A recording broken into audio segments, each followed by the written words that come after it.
It was a nice start to the second season as our Sox took 2 out of 3 from the Houston Astros this weekend. And tonight, they begin a 3-game set against the Kansas City Royal team that has fallen off the rails as of late. With their offense really scuffling, it won't get any easier this evening as White Sox All-Star Chris Sale takes the hill as he looks to continue his bid for the American League Cy Young.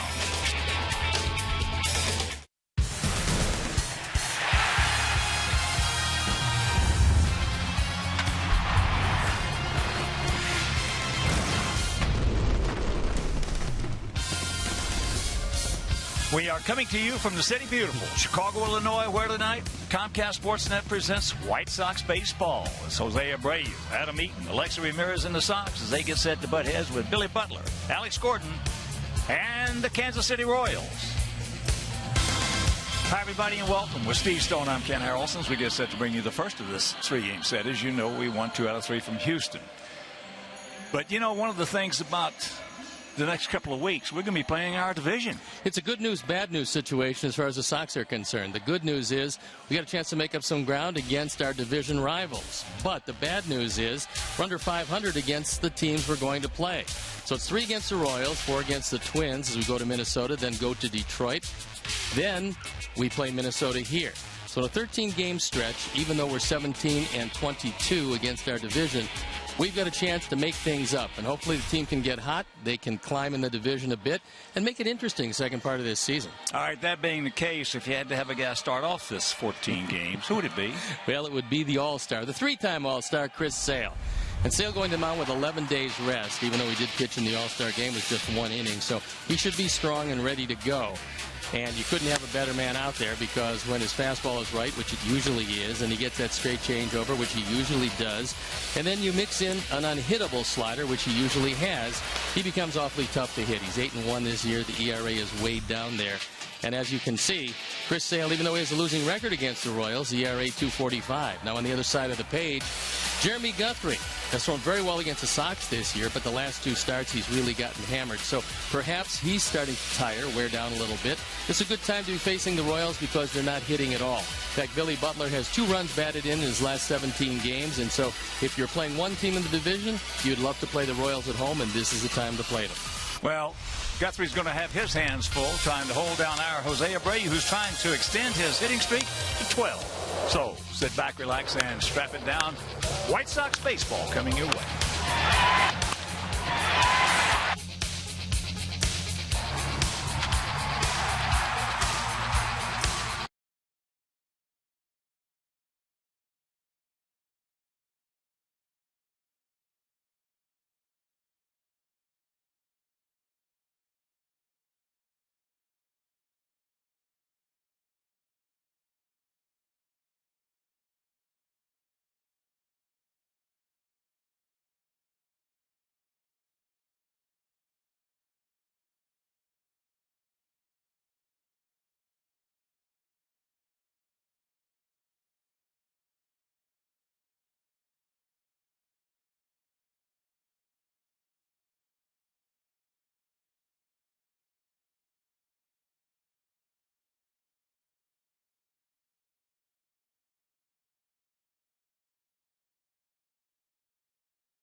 Spot. Then it's Jose Abreu, Adam Dunn, Van Vicieto, Connor Gillespie, Alejandro Diazic, Gordon Beckham, and Tyler Flowers rounding it out.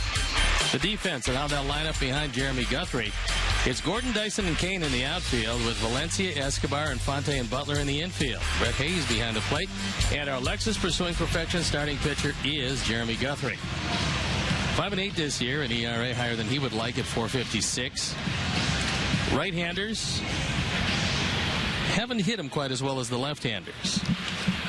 But he's thrown very well and has always thrown very well against our Sox. Well, you know what you're getting with Guthrie. You're getting a very aggressive guy who's going to come right at you. He loves his fastball. And you touched on it in the opening. Might be that time of year where he's just getting a little tired with all the innings. And there's a good way to start it. And before we show you our picks to click, you at home select yours. Adam came in hitting at 280. Sox hitting at 252 as a club with a 4.20 ERA. With the man on first, that'll bring up Alexa.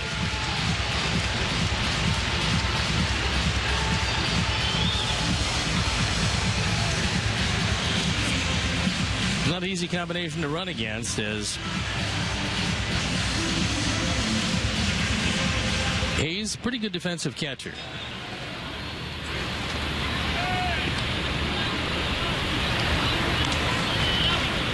Want to know the count.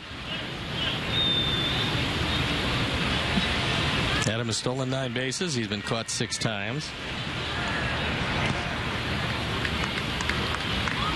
Yeah, with the good speed that he has, his technique needs to be worked on. Well, we still realize that he's a very young player. He's going to get better, and right now he's pretty good. And when he gets on, good things usually happen for the offense. Watch out. That got him. He wasn't trying to do that. So that's the 11th man that Guthrie has hit this year. Runs that fastball inside and barely tips the uniform. Guthrie will pitch inside. He's not afraid out there. As I said, he's very aggressive, very competitive. Well, that aggressiveness, unfortunately for him, has led to 18 home runs this year. Yeah. So if the fastball is down at all, he loses some movement. He could, on a very warm night here at U.S. Cellular Field, get hit pretty hard, and you can see leading the major leagues in home runs with 29 is Jose Abreu, and trying to keep that hitting streak alive. .293 average. He has faced Guthrie 4 times, has 1 hit, and knocked in a couple of runs. Well, like most good pitchers, Guthrie is not afraid to throw a home run. The only pitcher is afraid to throw a home run, and I'll show you guys going to be in the minor leagues pretty soon.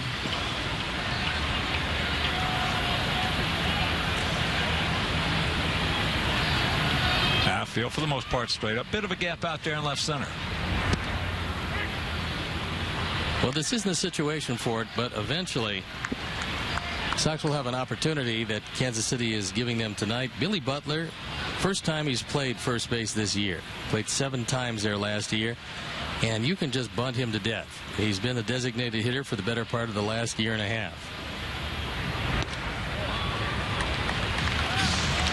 1-2 the count.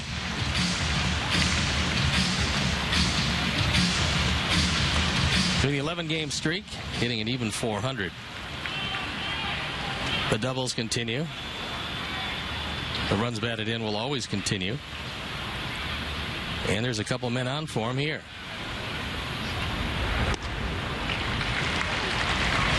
Count evens at 2. Adam down on deck.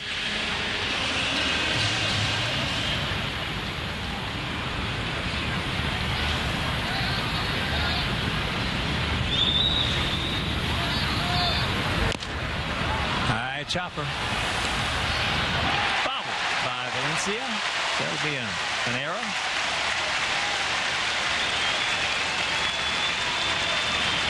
If it is, and it should be, it'll be just the second error. And this is the 33rd game he's played. Valencia plays normally against left-handers because that's his specialty, hitting the lefties. But he opens the door for a big inning here. Got lost in the transfer, so here's Adam. Adam at .221, 14 homers, 37 driven in. And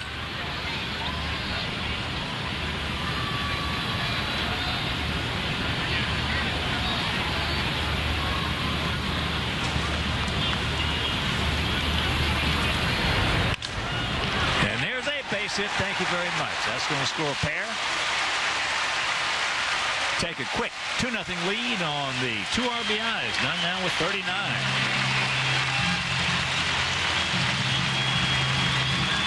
Those runs are both going to be earned because even if Valencia makes that play, he's making it to first. There'll be runners at second and third. So Adam drives in runs 38 and 39 with a little punch single through the left side. He foils the shift because there's nobody home at shortstop. That'll bring up Tank.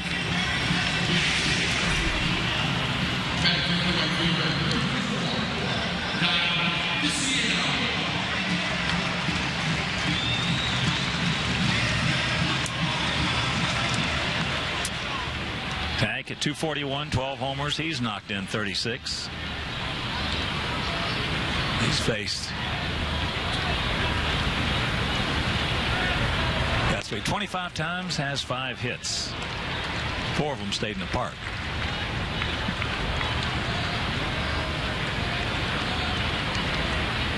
Tank last week or so has had some real good swings. And the count 2-0.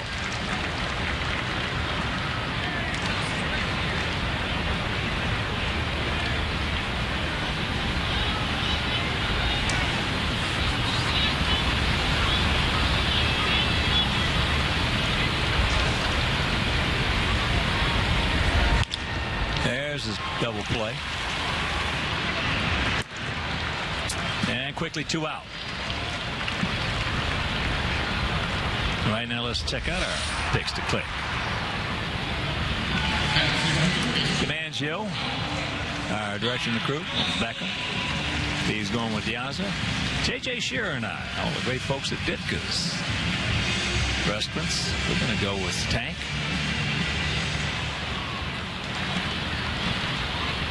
So here is Gillespie hitting at .322, 4 homers, 36 knocked in. Punch out, and that hit him.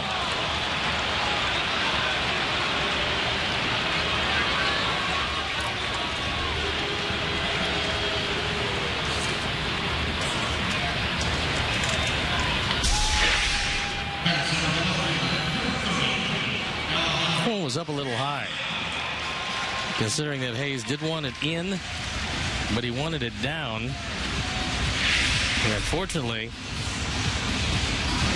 he hit off, click the tricep.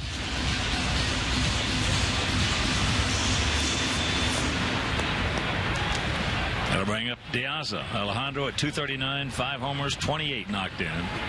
He's had good success against him, 8 for 31. Softly hit, but he's a good defender out there. And that'll retire the side. But the Sox pick up a quick 2 spot. We'll go to the second, leading 2-0.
Miller Lite. And you can join our Sox as we host Wild About the Sox on Wednesday, August 6th, presented by Shed Aquarium.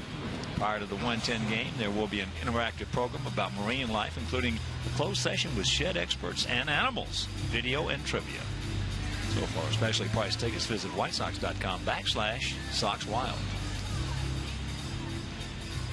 You were talking about movement with Chris Sale, and then the inning ended with the ground ball by Perez. Well, you know, again, how small guys, like you're a small guy, yet you can hit a golf ball a long way. I mean, you're not in the 350 category, but there are some guys your size who can hit a 350, okay? And it's the release of the golf club. It's centrifugal force. It's release of the golf club.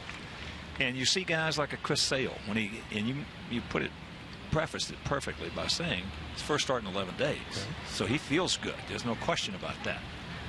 And his release is unique. It's like a Mariano Rivera's when we first saw him. It's not so much arm speed as it is the wrist, the flick of the wrist, and it just absolutely explodes out of his hand. But what I've always felt is that velocity will come from the shoulder. Unless you can generate a lot of velocity with the shoulder, you're not going to throw hard. Once you generate the velocity from the shoulder, it's the wrist that gives you the late movement. It's the pop that you get. And obviously, when you're young and your arm is strong and its elasticity is still there, you can get late movement by that little pop of the wrist. Well, a good friend of mine who is a tremendous, he's in the top 100 golf pros in the world. And he's very knowledgeable about the body. And he said that 86% of the power in the golf swing comes from the elbow to the tip of the fingers. 86% of the time. That's the release. That's why you get so many small guys who can kill it. That's into left field.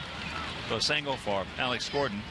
But you know, if you watched any of the Open and you saw Dustin Johnson, you saw Rory McIlroy. Dustin, much larger man than McIlroy. Yet they're hitting at the same distance. 350, 360.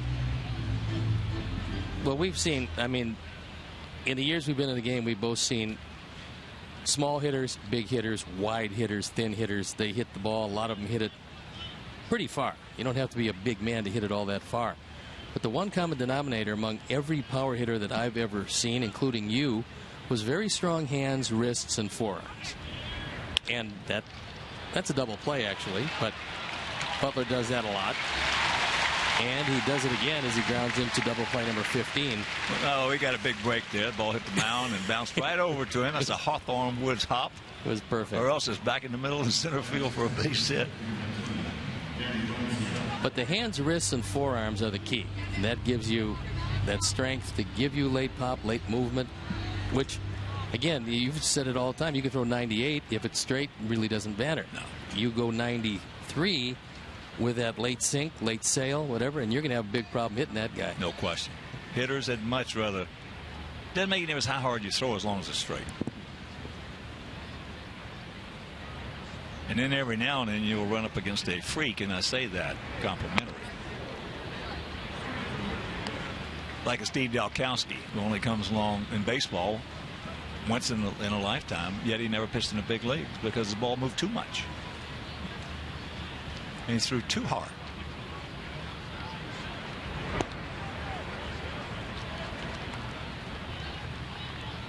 Valencia hitting at 291, a couple of homers. He's driven in 10.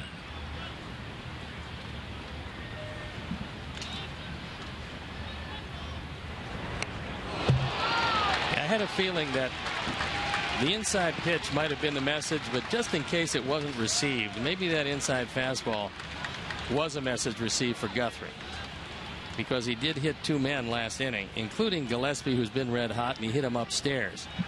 So Chris Sale is not one of those guys that is not going to protect his teammates. You throw and hit a couple of our guys with Chris Sale on the bump, somebody's going to get hit. And although I'm sure both of those pitches got away, it probably got the message sent. Yeah, well, he's trying to pitch inside, you know, but maybe not that much inside. But somebody, you know, enough's enough.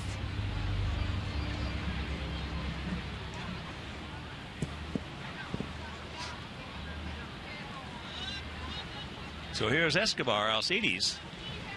This guy is really a good player. Wow. 281, a couple of homers, 29 driven in, catches everything at shortstop. 22 for 24 in stolen bases, 25 doubles.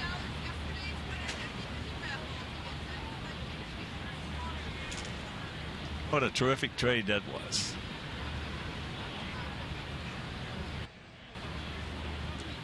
Boy, does he play well against us.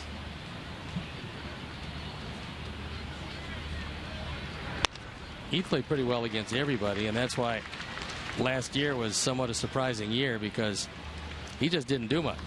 That was coming off a year where he hit in the low 290s. However, against Chris Sale, he's had a pretty good run at it. And he's a very athletic shortstop. Guy that has great range.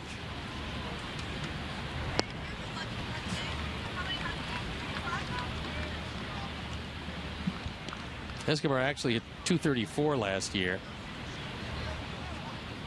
Somewhat remarkable. He played just about every day. He played in 158 games. But just wasn't his year. He's back up to where he normally is this year. He hit more than that against us, as far as at the right times. He will hit the ball consistently to right and right center field, and he's got tremendous speed. Well, we've never, since he's been in the Kansas City uniform, we've never seen him play bad. No. 22 stolen bases. He's only been caught twice. So a lineup that has both Dyson and Escobar in it has 40 stolen bases, and between them they've only been caught 6 times.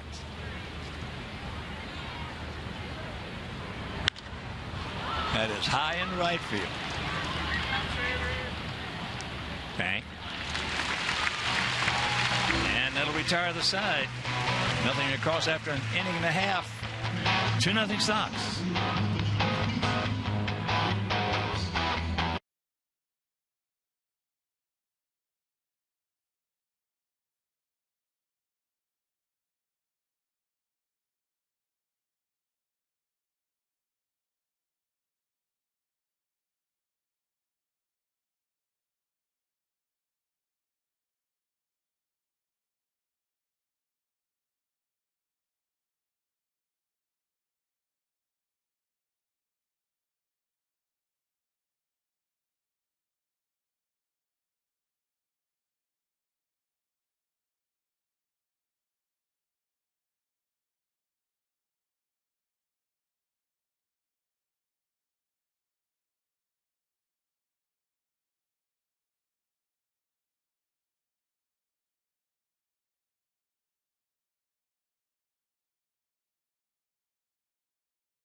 As he gets the nod for the Royals. It's game 2 of this 3-game set. White Sox and Royals tomorrow at 7 on Comcast Sportsnet.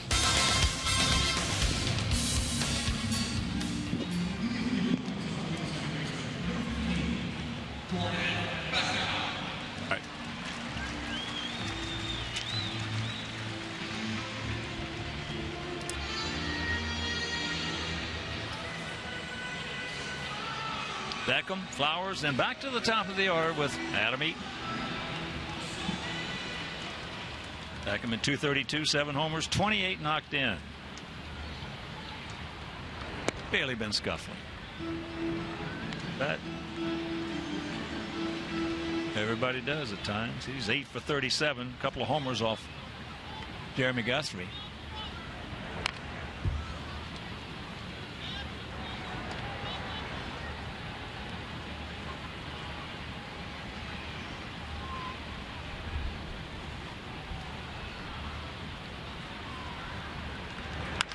Watch out.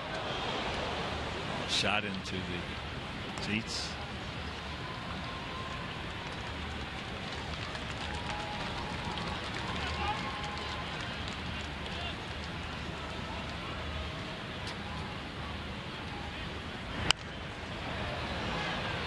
Guthrie out of Pleasant Grove, Utah.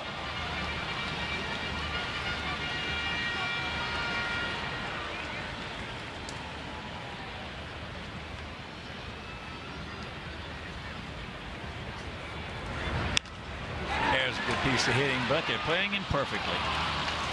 Normally that's a double down the line, but Lorenzo Cain was playing over on the line. Pretty surprising defense. You very rarely see someone that close, but he hit it right into the teeth of the defense.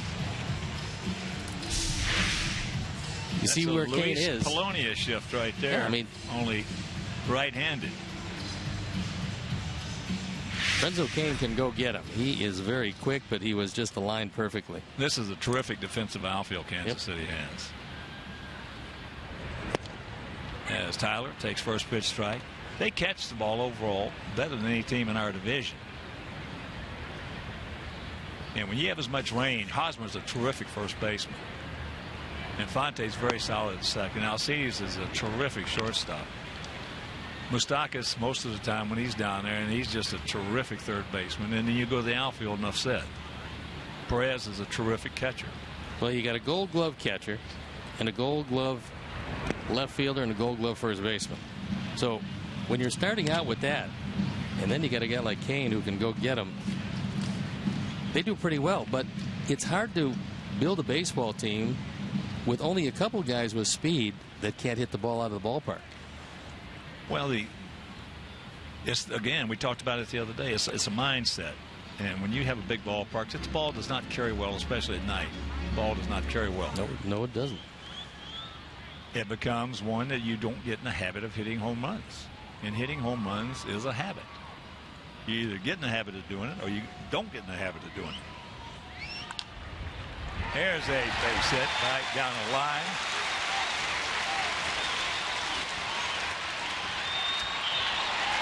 So he goes in the second. Picks up his 10th two-bagger. Tyler Flowers is looking like the Flowers of the first 2 months of the season, as he has reacquired that stroke. This fastball was on the inner third. He takes it down the line by Valencia and then just outruns the arm of Gordon. Alex Gordon has a terrific arm. He's a former third baseman, but Tyler does have better than average speed for a catcher, and he runs it into a two-base hit. So here's Adam. He started off that two-run first with a sharp single in the hole between third and short.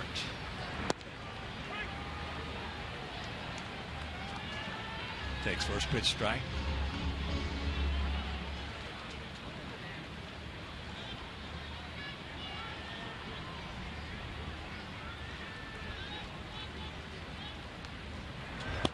But you sort of, in Kansas City's case, you tailor your ball club for your ballpark, for your home park. And that's a line drive hitter's park. It's a doubles and triples park. It always has been. And that's why when Kansas City had the Brett crew over there and they were winning all those divisional titles, they didn't hit many home runs.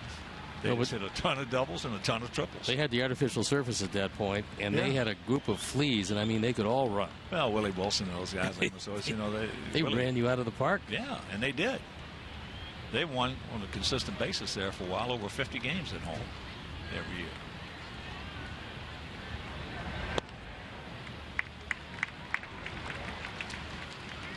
There is the lack of power. The home runs overall last, on the road tied for last, and at home last. So 2+ home runs a game, just 15 times out of their 97. And you see, again, it's a habit, because when they go on the road, there's a sharp base hit up the middle. He had the hole momentarily, so he's going to be held at third. And runners at the corners with one out. But they only have 7 more homers on the road than they do at home. Well, they've had 6 hitting coaches over the last 2 years. And what the common refrain, I mean, one of the reasons why Kevin Seitzer was let go was you're not getting him to hit home runs. He said, well, we got a big ballpark and I don't have home run hitters. And now Dale Swaim is their 6th hitting coach in the last 2 years. So it could be that the ballpark and the personnel dictate you're not going to hit the ball out of the park, and you can have anybody as a hitting coach, and he's not going to take this personnel in that ballpark and get him to hit home runs. No, he's not. So what you need is a good line drive hitting coach, and they had one in Kevin Seitzer. They did. As Alexei takes first pitch strike, but it's a team that I thought they finished 10 games over last year, and I thought they were a lot better than that. And it's a team that I picked this year to win this division for 2 reasons. They catch the ball better than anybody in our division, and they have the best bullpen of anybody in our division. And you're right on in both of those. So that being said, amazingly enough, this team is better on the road than at home. But they're sitting just a game under 500. Yet the division is kind of sitting there. Detroit has not run away. Cleveland's 5.5 back. There he goes. Didn't get a real good jump, but he gets a bad throw from Hayes, steals it. Alexei strikes out. 2 down.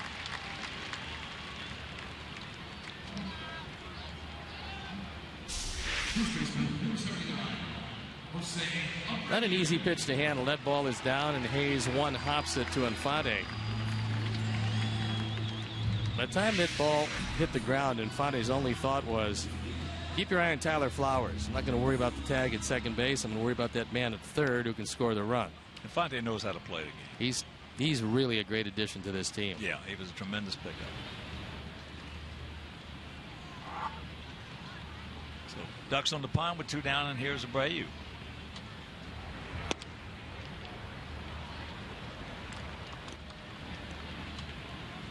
Adam on deck, and Adam had that 2-run single in the first inning, so that'll give everybody second thoughts about just putting up 4. If that's the case, they would have already done it.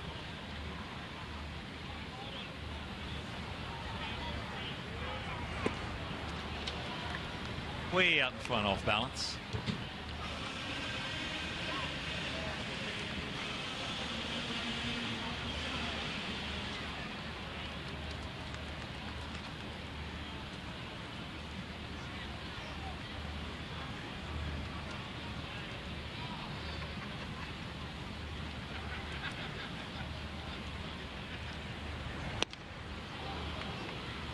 Big motion. Took something off. Yeah, that was pretty good straight change, and it was also in a perfect spot. So he got Jose well out in front of it.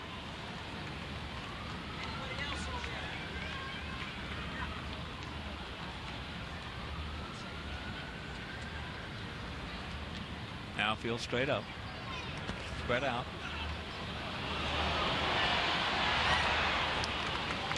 And a good job by Tyler Flowers. Good job by Flowers. Lead and aggressive. And good job by Hayes. This one could have easily been wild pitch number 3. Bounced well in front of the plate. Tyler was coming most of the way down and able to get back. And somehow Hayes stopped this one from going to the screen.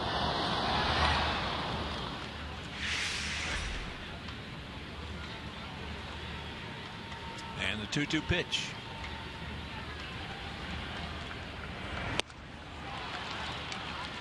Got him. We threaten, can't score. We're getting to the third, leading 2-0.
If you're not, come out for a golf night on Saturday, August 2nd.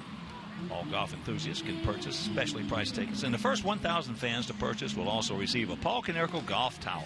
And it's a beauty. So for tickets, visit whitesox.com/golf.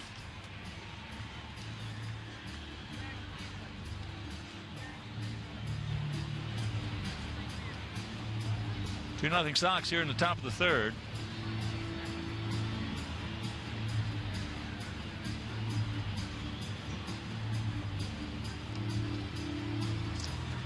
Brett Hayes.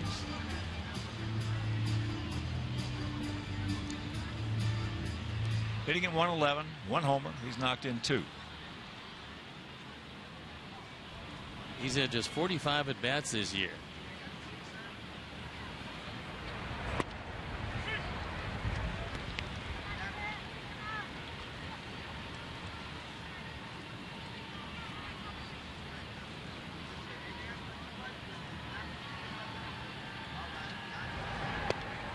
Breaking ball, a good one.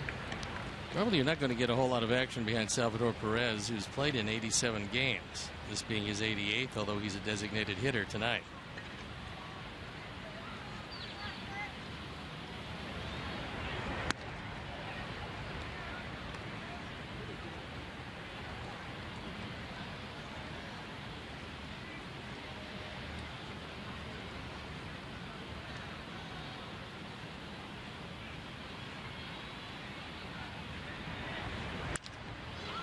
That fastball souvenir right side.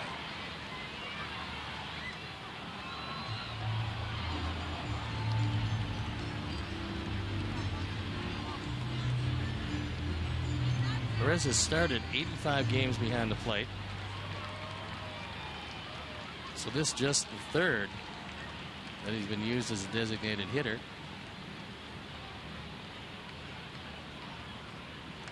That's pretty durable.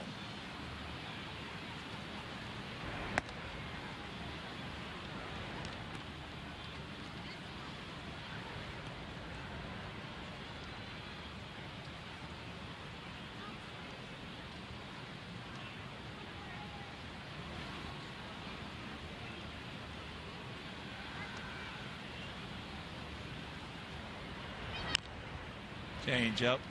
Just did get a piece right. Squivel.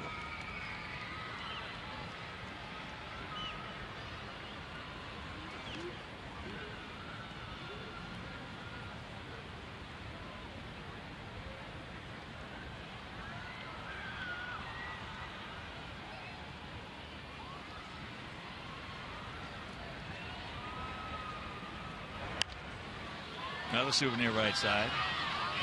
An 8-pitch at bat coming up, so good battle by Hayes.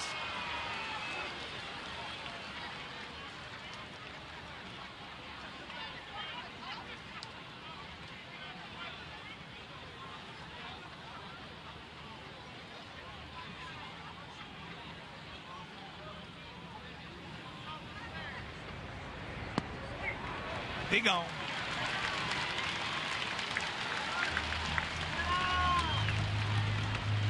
K-Zone happy about the second strikeout of the night. As he throws that fastball on the inside corner, called third at 96, and now you have to watch a bunt from Dyson. Here's another guy against us. Never seems to do anything wrong. What a weapon to have in the game late. If you're sitting around waiting for either a pinch hitter, but most likely a stolen base if he can decide it. This guy is really tough to deal with. Well, he's a game changer on a contending club. He can go get him in the outfield. And he's against us, he's a .317 career hitter. So against us, he's just been a very valuable weapon. He swiped 18, been caught 4 times. But I'd be willing to say that on a few of those, at least half of those have been pickoffs. Because just straight thrown out stealing, you don't see very often.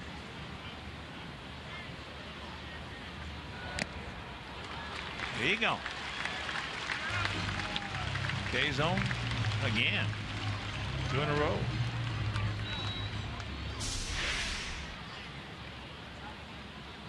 Some high heat. Got a little piece of it, but it's stuck in Tyler's glove.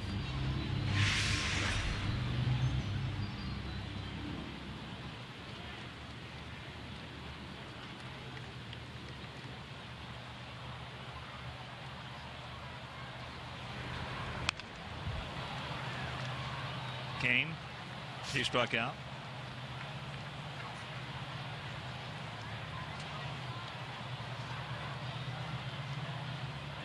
Chased a 97-mile-an-hour fastball down. It had terrific movement on it. There's a rolling slider, and it's going to be one hop the fence. So he picks up their second hit. That's the 17th double.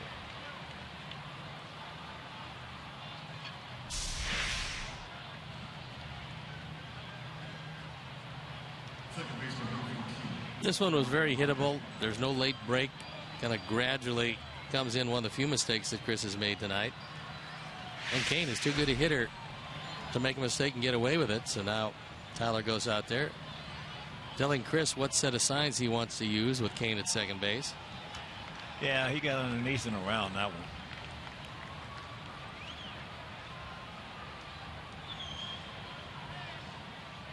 But again, that's symptomatic with the mindset of Kansas City Ball Club.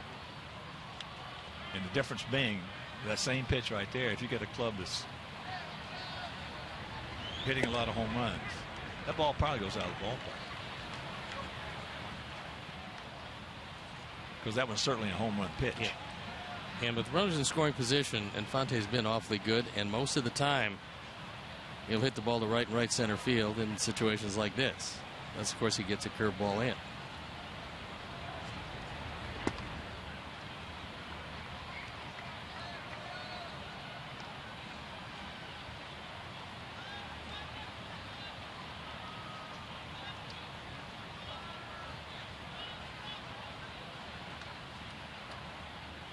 Monte hit .318 with the Tigers last year, and it looked like it was going to be a big loss for the Tigers until they got Ian Kinsler. That ball gets away, and Tyler jumps on it, holding Kane at second base. So it would have been a problem for the Tigers, but Kinsler has done a great job. They made the trade with Texas for Prince Fielder. Fielder lost for the season with neck surgery. And the Tigers are very happy to have Ian Kinsler.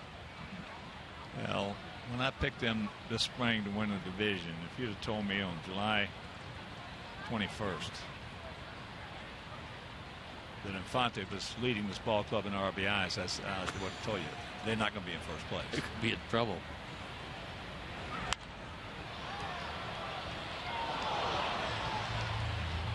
And he's been on the DL. He's still leading the club in RBIs. Yep.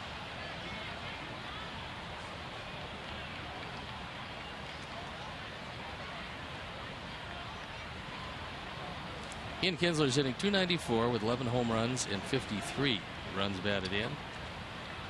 And, of course, 26 doubles certainly helps.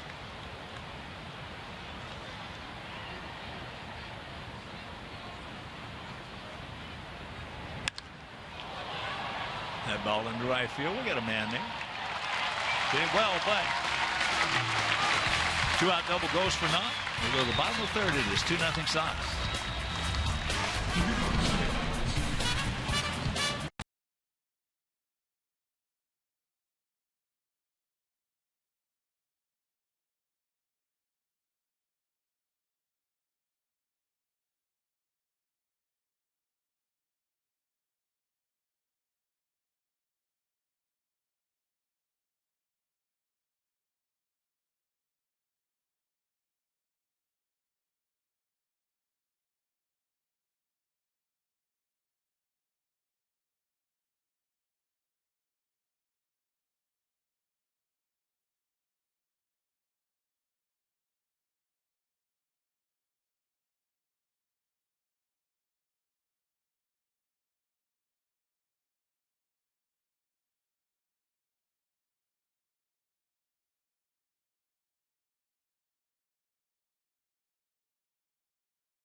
game.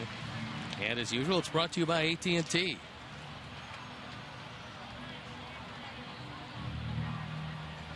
Our half of the third inning. 2 runs, 4 hits, no errors for our guys. No runs, 2 hits, and 1 error for their guys.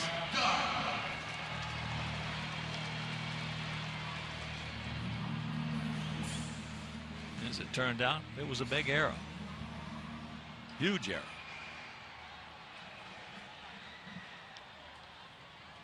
So here's Adam. He knocked in both runs after that error was committed with a single left side. They got the shift on.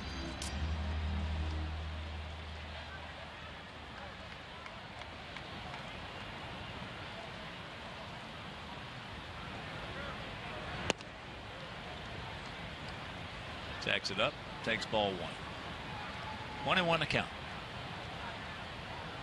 Guthrie threw a pretty good cutter on that pitch, but didn't hit the zone with it. And there's a little flare into left field.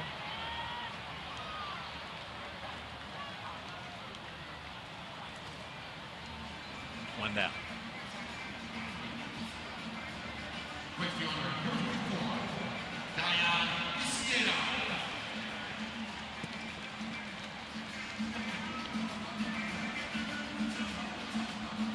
His Tank hit into a 6-4-3 double play.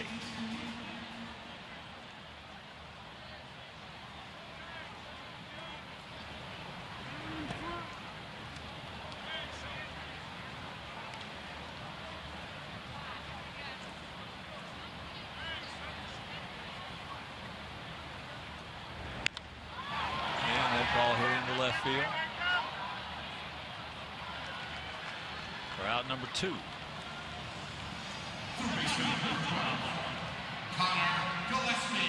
Just looking at some scores. Boston hammering Blue Jays up at the Rogers Center. 14-1 after 5. Yankees leading Texas 2-1. That's in the bottom of the 5th in the Bronx. Texas 20 games under 500. They are certainly going to be sellers, and they're going, what am I bid for a team that they're probably going to take apart. What a year it's been for the Rangers. Boy, there's if you assembled 10 baseball guys around and wanted to delve into that situation down in Texas, there would be some vicious cutting up going on in that conversation. Well, at 20 under with 22 back, the Rangers and John Daniels will be taking all phone calls. The Mariners starting to fall back somewhat, but still pretty good and still very much in the thick of the wild card race. I'll tell you how close they are, in my opinion. If they make one good deal, they've got a good bullpen. They have a terrific bullpen. Yes, they're not as good as Kansas City's, but they're a good bullpen. And they catch the ball pretty good. And they got one of the greatest players in the game that is a leader as well, and that's Robinson Cano. If they make one good deal. But they're a different ball club, of course, when you run a left-hander out there against them. At this point, I mean, it was never more obvious than when Chris Sale went to the mound in this ballpark against the Mariners. Lloyd McClendon had to start 6 left-handers against Chris Sale. Your odds of winning that game were very, very slim. He had no options. No. That's all he had. No options. So if you run left-handed pitching out there, they're not going to win it. They're not going to even come close.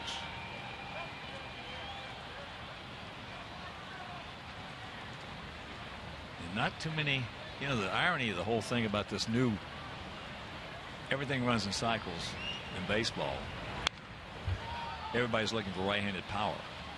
And the irony of that is that when you get into the 9th inning in a close ball game, which those are the ones you got to win if you're going to win a divisional championship, 98% of the great relievers are right-handed.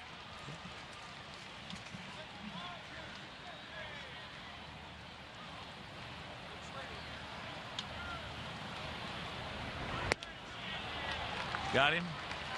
1, 2, 3 inning, and we're into the fourth.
Come to the Dirty Sock in Hickory Hills to win prizes. Enjoy Miller Lite and watch the Sox take on the Twins. Be there this Thursday at 7 o'clock. Great beer equals great responsibility.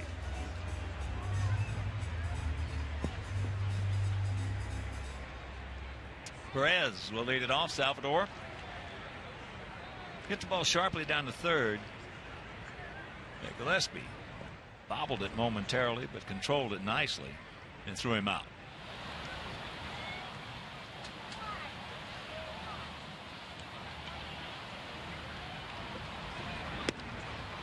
First pitch strike. Starts him off with a changeup. And here's an interesting little tidbit. Over this past weekend, in 15 ballparks, Major League Baseball drew 1,665,275 fans. That total weekend attendance was the largest in nearly 5 years. Only missed like 19,000 or so. The top, the one back in 09. So baseball alive and doing well. That time, Perez threw the bat much farther than he hit the ball. That went out to Gillespie at third. The ball went foul off to the right. And that's great attendance. It shows weather's getting a whole lot nicer, getting warmer, and the races are starting to heat up. Well, the media is a huge part of the interest, obviously. That's the conduit to our fans, our great baseball fans around the country. And this is when rumors fly.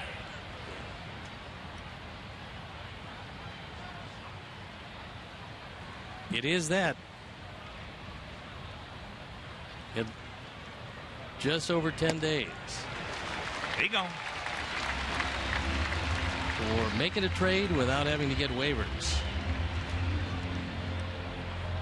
Fourth strikeout for Chris Sale. Well, waivers in the past the deadline, where really it was just a term for the most part. I mean, there were some instances in some cases where it was validated, but overall it was just a misnomer, because you could still get guys. Well, you used to make a deal with you, say don't claim your guy, next time you want to slide one through, I won't claim him. But that day and age is gone. No question. There's no let's make a deal anymore. No, not anymore. That's why it's tougher today in every department. Baseball is. You're talking about Lorenzo Cain One of the toughest things he's had to do so far is just try to stay healthy. He can do that. Well, he is a huge force in that lineup. Well, there's a little broken bat duck snort into left field. So Gordon 2 for 2. But if you think about it, there's a myriad of players you can say that about in today's game.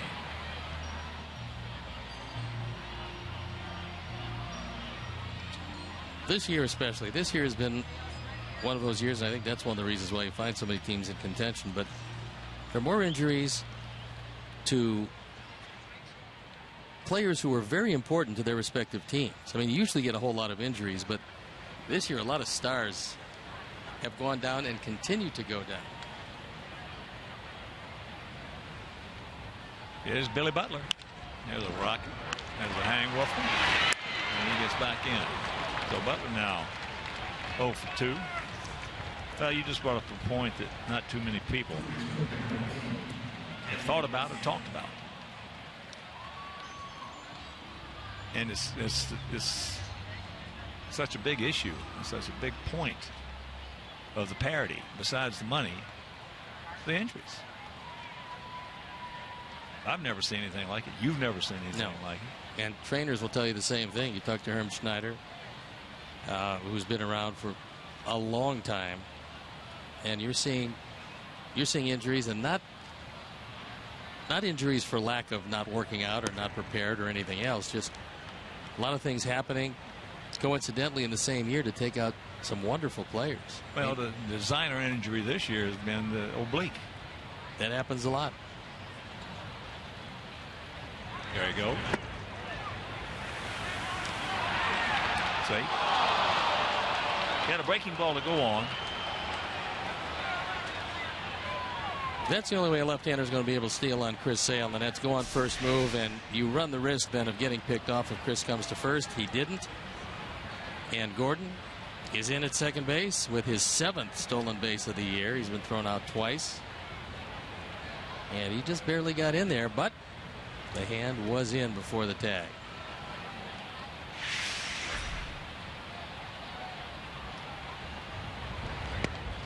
Good breaking ball there for a strike to Valencia, and the count 2-1.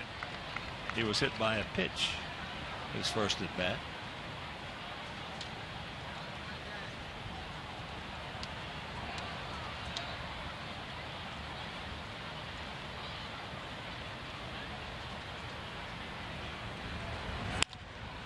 And there's the base hit. So the stolen base is going to jump up, bite us, and it's a 2-1 ball game.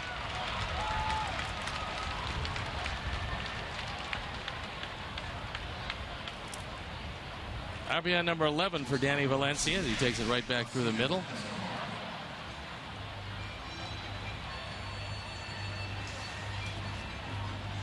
And one of the reasons why Valencia is here and getting a chance to play when he does is that he hits left-handers very well. .335 career batting average against left-handers. That 3rd highest in the major league since 2010. And it continues tonight.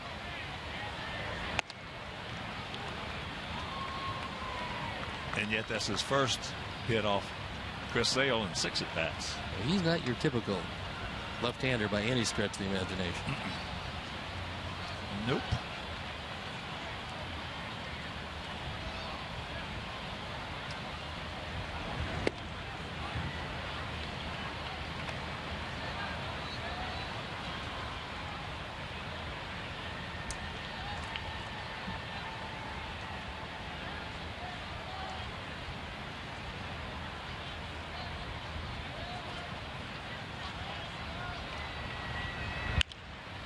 And that's a fair ball. There's Escobar once again against us. And they're going to wave him around. A good throw's going to get him. He gone. Beautiful relay. That's baseball right there. I love it. But they pick up a run. We'll go to the bottom of the 4th. It's a 2-1 Sox lead.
A couple of relays worked perfectly.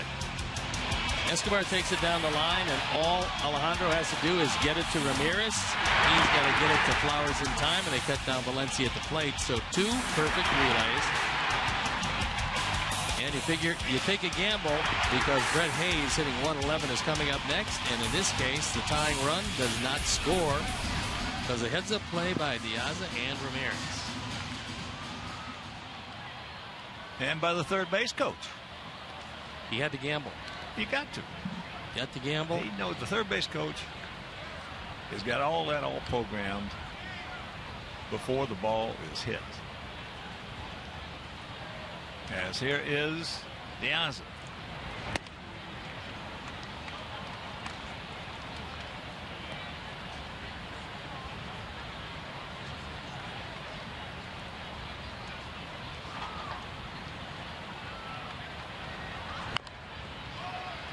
And that's going foul. Yeah, you take a good third base coach. You say, okay, what's going to happen if the ball's hit down the right field line? Well, he's going to tell you Vicieto's got a good arm. If he gets to it in decent time, hits his cutoff man, we're not going to be running. He can left field line, same way. Ramirez has got a strong arm. Beckham's got a strong arm. So all those third base coaches programmed that in. And the best third base coach I've ever seen. Don Zimmer was a good one, a real good one. But the best third base coach I've ever seen was Jim Leyland when he was with us. That pitch inside. He had some stones out there. He would take chances and force them to make perfect throws. I think it's more important in this day and age, maybe than ever before, because guys don't throw as well and they don't execute as well. Well, the first base coach in today's culture and the third base coach are more important than they've ever been. That's why we say everything in baseball today is tougher.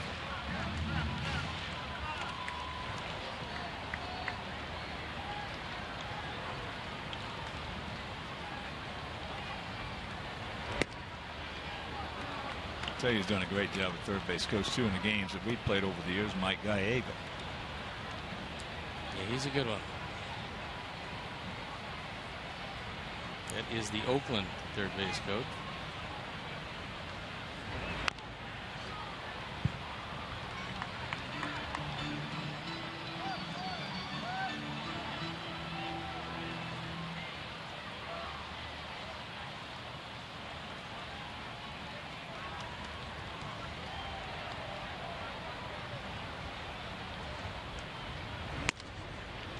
And that's ball 4. So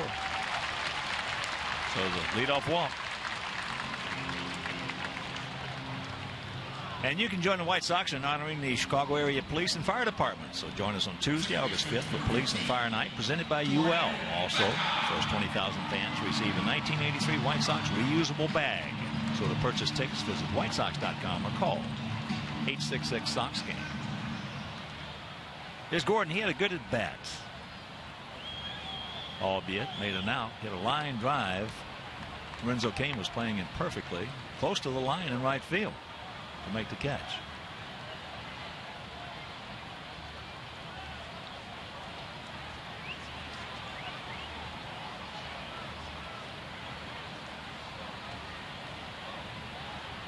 There he goes, right to the bag. Absolutely perfecto for Kansas City. When you run, you take your chances. And for Gordon Beckham, who could easily be 2 for 2, he is now 0 for 2. Because with Diaza running and Escobar covering, it's the only way he could have been there to make that play. Well, is not that symptomatic when you're being in a funk? It's hit line drive, somebody's standing there. Right. Get a ground ball up the middle, and the hit and run is on, and it pulls one of the infielders, the wrong one in this case, to the bag.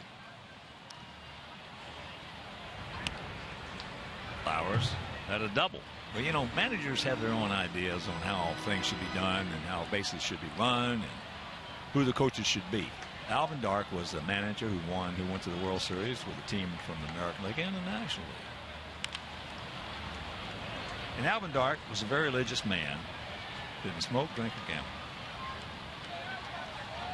And yet he wanted his third base coach and his first base coach to be guys who were gamblers, who would bet on the golf course, who would play cards. In fact, he wanted a lot of his players to play cards because he wanted his coaches not to be defensive. He wanted them to be very aggressive. If you make a mistake, make it because you're too aggressive, not too passive. But Don Zimmer was the man for him. Exactly. I mean, Don Zimmer would have been wonderful. Well, as I said, Don Zimmer, up until Leland, was the greatest third base coach I ever saw.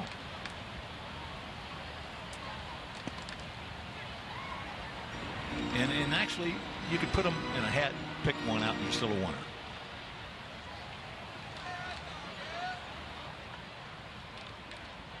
Two 4-0 for us, 1-5-1 for Kansas City.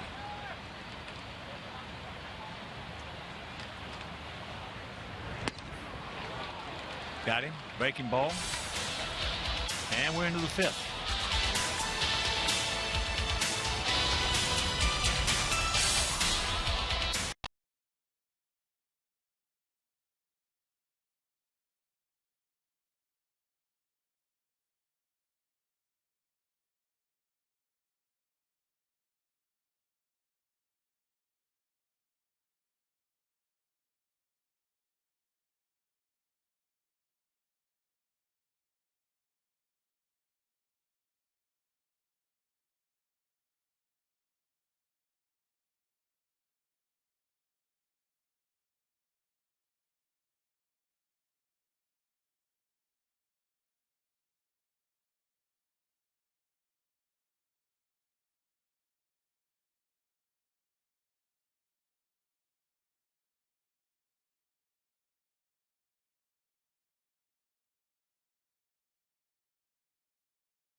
At 6:10 as our Sox take on the Blue Jays. Also, the first 20,000 fans will receive a Frank Thomas, a big hurt bobblehead presented by Comcast Sportsnet. Be sure to stay after the game for a post-game fireworks show presented by Comcast Sportsnet. So for tickets, call 866-SOX-GAME or visit whitesox.com. Got ourselves a 2-1 ball game. We scored 2 in the first. They scored 1 in the top of the fourth. That young fan got something from the concession stands, but it appears that whatever it is has been eaten already, and a tremendous batting helmet just in case he gets in at bat.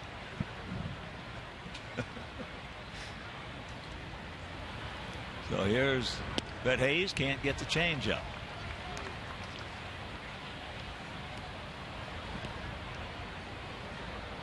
Hayes struck out.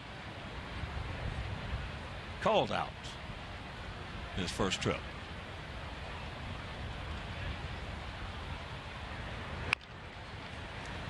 In trouble. Can't get him. Did all he could.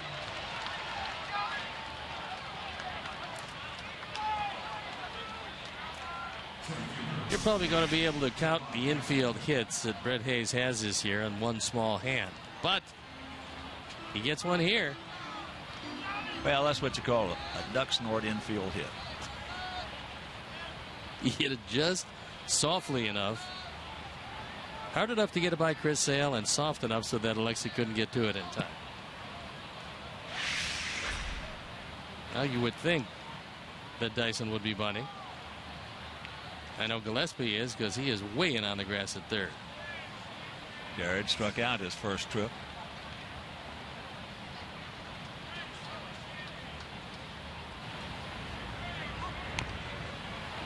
Stuck his hand right in there. That's a good way to break a finger. Aaron Rowan. Spring training. Turned squared around the bunt. Had his finger on the barrel of the bat. The ball hit him right and popped it like a balloon. That's not a good thing.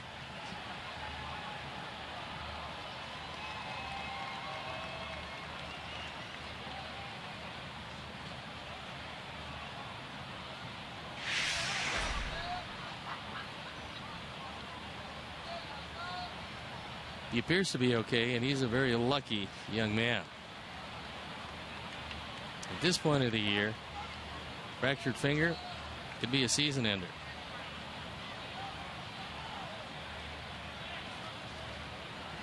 Poor sacrifices, but Chris is not an easy man to bunt on. No, as a rule, when they're hard to hit, it's hard to bunt too. It is that. Take your time, make a good throw.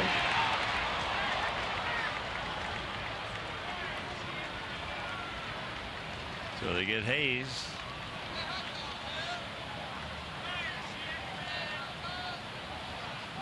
Hayes was trying to break up two,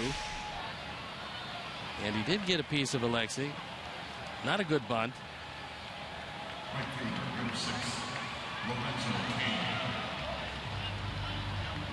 Good slide by Hayes. Yeah, didn't get him with the spikes. No.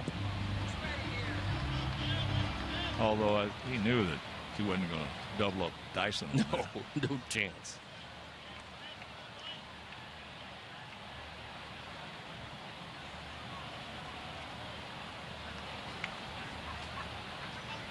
So here's Kane. He struck out leading off the ball game. Then with 2 out in the 3rd inning, got a rolling slider.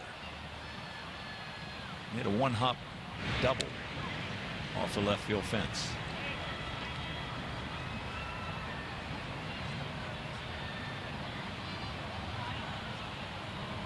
$18 for 22.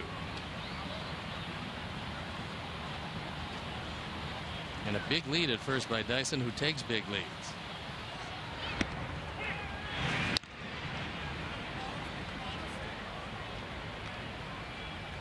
Yeah, he's one of the biggest lead takers in this league.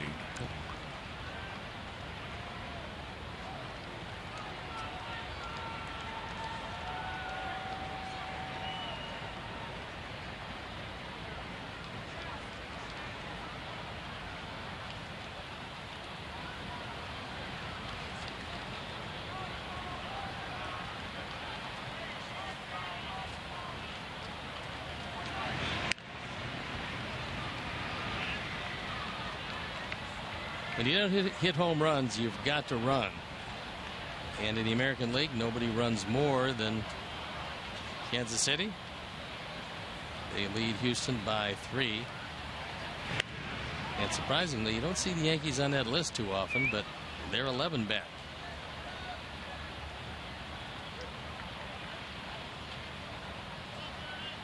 Well, the stolen base that was kept out of the game for a while there because of sabermetrics is coming back to its rightful place.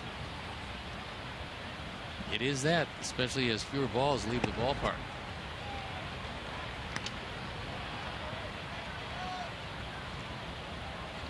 I think the one thing that was overlooked when it originally sabermetrics came in and started influencing some of the younger GMs, it was misconstrued, is that when you're not going to steal bases, as a rule, you're not going to be trying to look for speed, and that equates to also range defensively. There it goes. That pitch is fouled away. That's one reason Kansas City catches more baseballs than any team in this division. They make some errors now because when you get guys who have range like they have, you're going to make some errors. But they get more balls, 2 more balls than anybody else in this division. Well, they made 55 errors this year, 56 including that one tonight. Not a horrible total at this point. They look like Raul Ibanez. Raul found a home in Kansas City. Boy, he's been a Sox killer, hasn't he, over his career? He's just been a good player. Yes, he has. And Dyson broke to second base, but then realized that Chris was coming to first and got back in a hurry. He was running. He was running before Chris made his move. Banya's 303 career hitter against us, but it's not so much 303 as when he hit the 303.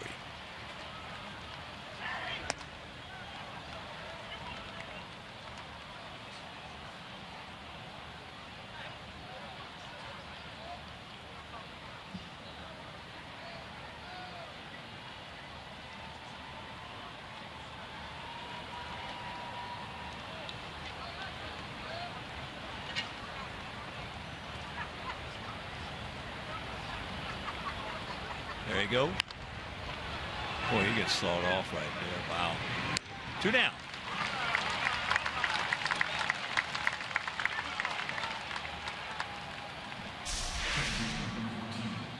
Going once again, and Chris throws some high heat. He got around easily on the rolling slider, but the inside fastball, not so much. Another 8 or 9 inches or so, and he's going to lose the thumbnail. So here is Infante.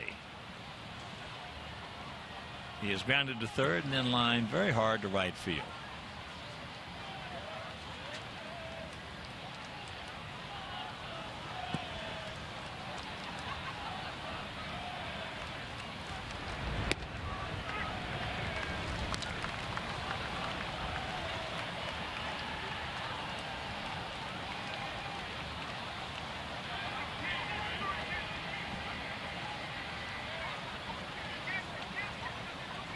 Dyson is out at second base, and he's checking where the outfielders are.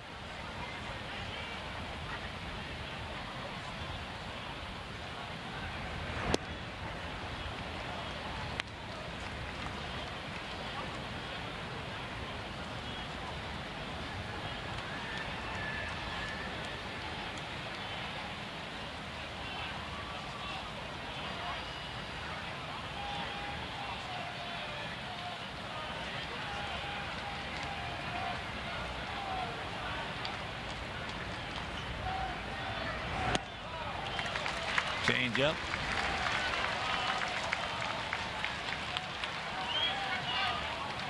One ball, 2 strikes, 2 out here in the top of the 5th in a 2-1 Sox lead. Game 1 of this 3-game series.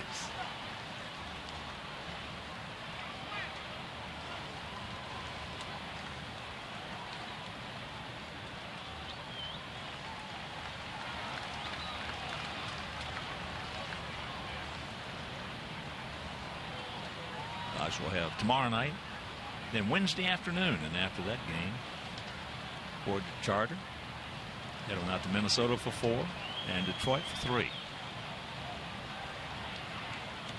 For the next 2 weeks,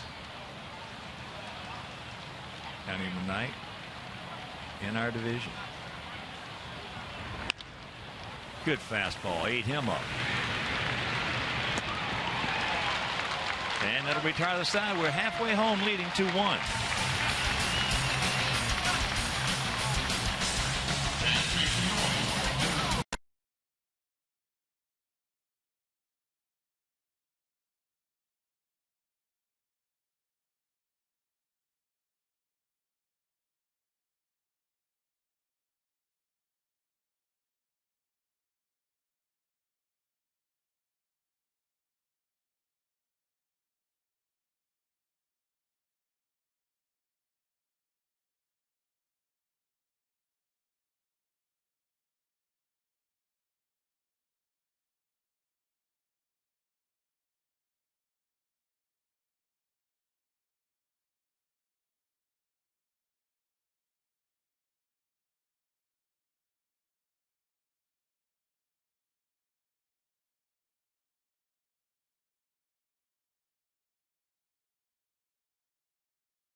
Coop.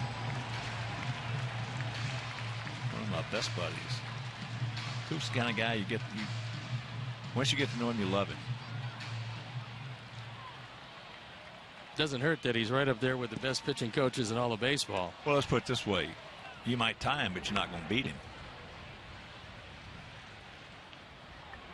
Pretty good idea for the bunt by Adam Eaton, but he might want to think about, instead of pushing it at Valencia, dragging it to Butler.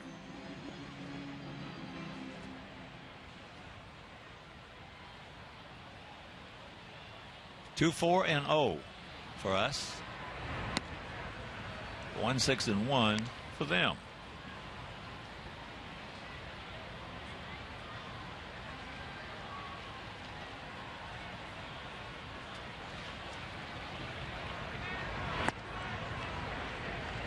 Two and one.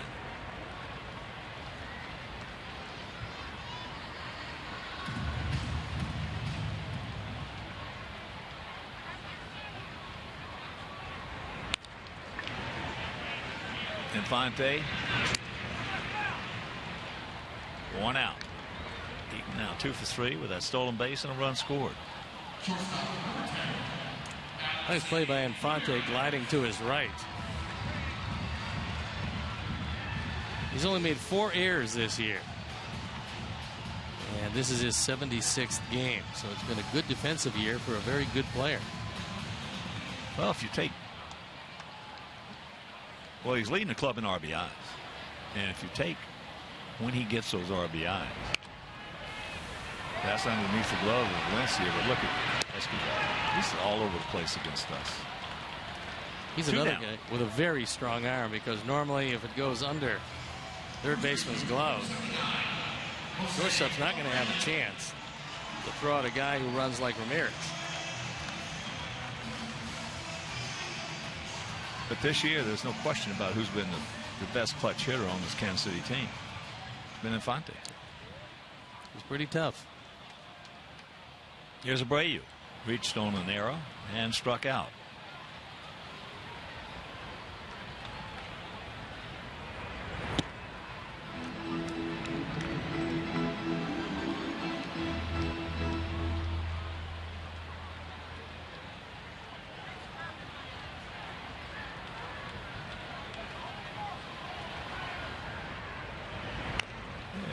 Foul away, so the count 1-1. Getting back to Coop for a second. There's no other pitching coach in baseball that can say since 2003 that his team has more quality starts than any other team in baseball, except Don Cooper. He's the only one who can say that. And well deserved.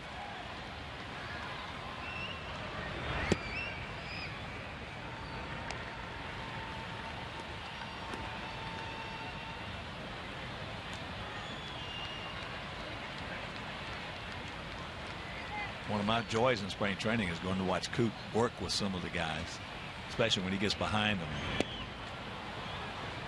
They're just all speeding right here, Jose to death. Change it. I said he struck him out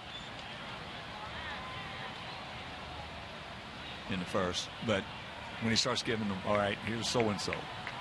Give me a slider down and away. Not for a strike, down and away. Give me a fastball up. Give me, and the way he phrases it is that's chopped foul.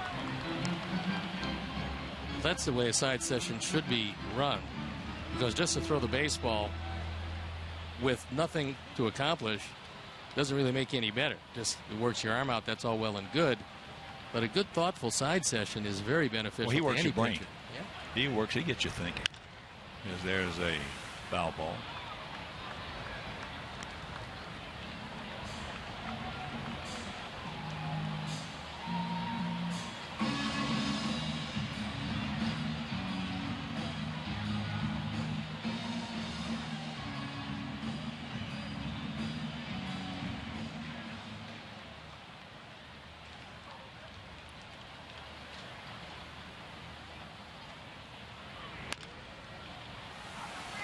Good pitch. And that's a 1-2-3 innings. 3 ground balls. 1 to second, 1 to short, 1 to third, and we'll go to the 6th, leading 2-1.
Elvis Night. And be sure to stay for an Elvis-themed post-game fireworks display. Elvis Night and fireworks are presented by St. Xavier University. Purchase your tickets today by visiting whitesox.com or calling 866-SOX-GAME. Is that the night we have every year with the flying Elvi that come into the ballpark? Yeah. As a rule. It's kind of nice. This, of course, is Christmas in July Day. Santa was here before the game. I got my usual lump of coal.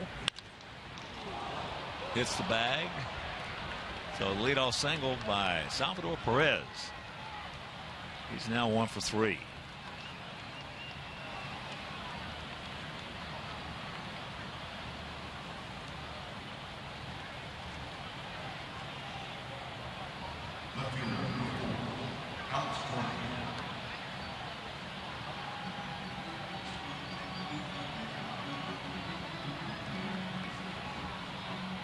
Gordon is 2 for 2, hasn't hit the ball hard, but he's hit them both in the same spot. He's dumped them in front of Diaz in left field. And any lefty 2 for 2 against Chris Sale, that's a good trick. Doesn't make any difference how you get them all. Nope. One thing about Gordon, he has done a real good job of hanging in there against tough left-handers. Since he's come into this league, since the first time I saw him in spring training.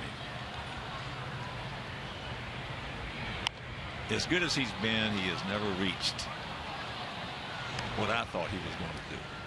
Now, a second player picked in the country out of Nebraska is the third baseman. He's turned into a Gold Glove left fielder. That part of the transition has been great.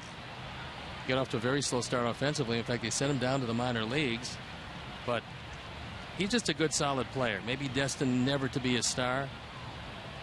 But last year, 20 home runs, 81 driven in. That's a solid player. Yeah, it is. Yeah, he's, when you win the Gold Gloves, he's had some big base hits for this club. I still think he's got a big upside. He's 30 years old, great shape. And I don't think they're going to get rid of him anytime soon, but put him in a home run hitter's ballpark, and you probably see some pretty big numbers from him. I'll tell you what you'd see from him. You'd see a different approach at the plate. That ball gets away, so now Perez is just going to amble on down into second. Wild pitch number 3.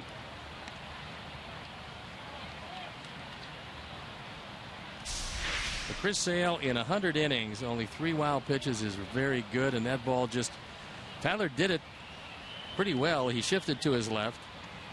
He didn't try to catch it. He tried to block with the chest protector, but it took an odd angle after the hop and bounded away. And another catching counterpart, Salvador Perez, goes into second.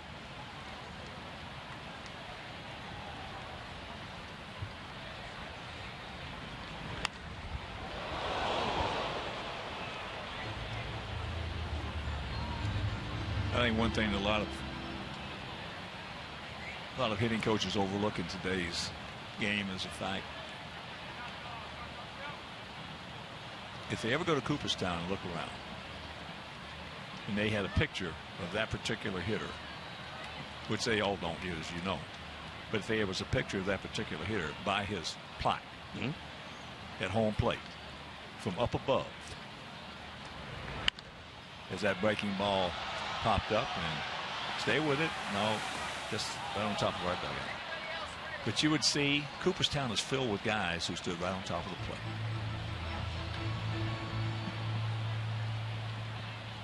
I would think. And how many guys today do you see standing right on top? Not many, but I would think if you trust your hands. I know you stood on top of the plate. I know Frank Robinson stood on top of the plate. A number of other guys did too. But if you trust your hands, if you believe your hands are quick enough, that's the greatest place because you're taking the outside corner away from the pitcher. And you're making him tighten up his, you're not letting him freewheel it. But the key to that is finding out. He gone. Sweep up. 1 out.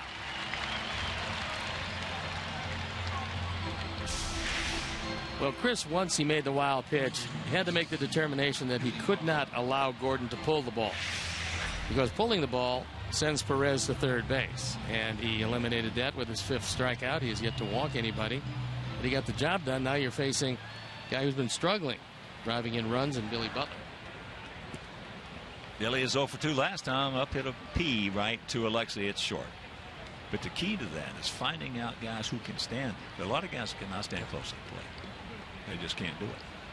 But there are a lot of guys who could that aren't. As that pitch is up high. Butler's got an option on his contract next year, and it's for $12.5 million. And with his production, probably that's a little bit out of Kansas City's range. But he said he would love to restructure that contract because he spent his whole life with Kansas City in their organization. He doesn't want to go anywhere, and he'd like to stay in Kansas City.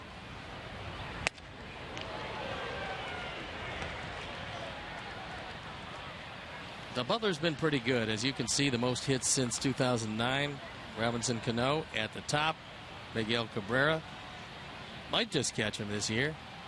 And Billy Butler, a surprising third, just ahead of Ichiro and Adrian Gonzalez. Butler is just 28 years old.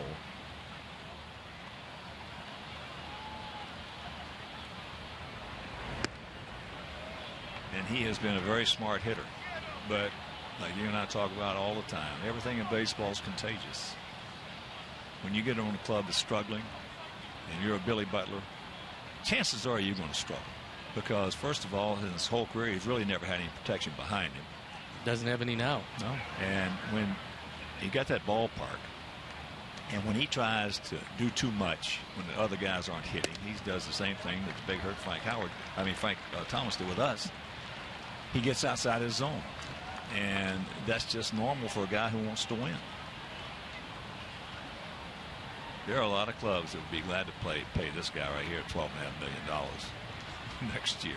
You put him in a different ballpark with a different approach and some protection.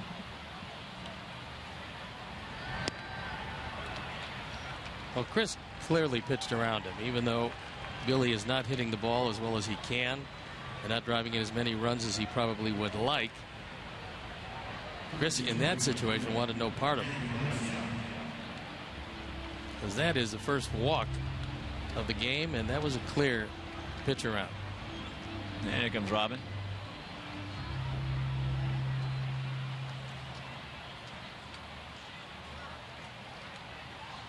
Two runs on 4 hits, no errors for us.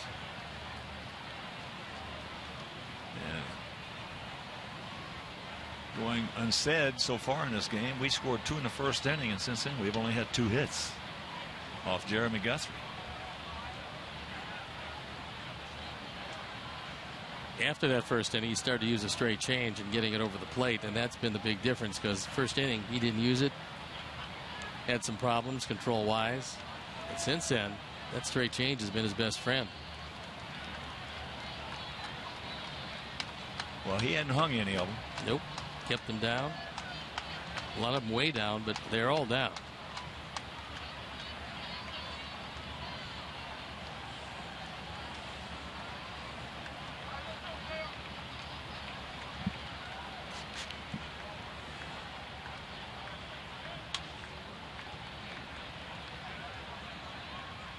Valencia was hit by a pitch and then had an RBI single, a 2-out RBI single in the 4th.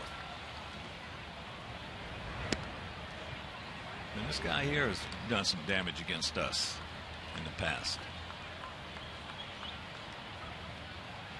Hitting over 380 against the left-handers. That's pretty stout. If you do that, you're going to be around for a while. There's a good change.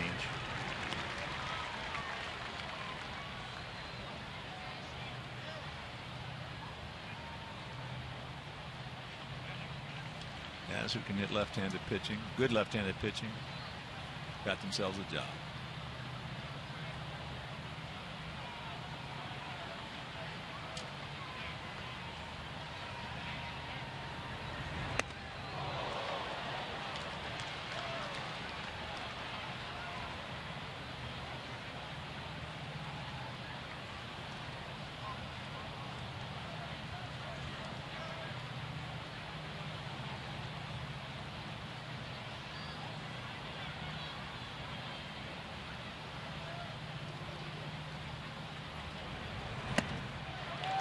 Threw that fastball right by him. Even the count at 2. So 1 out, 2 on. 2-2 the count to Valencia.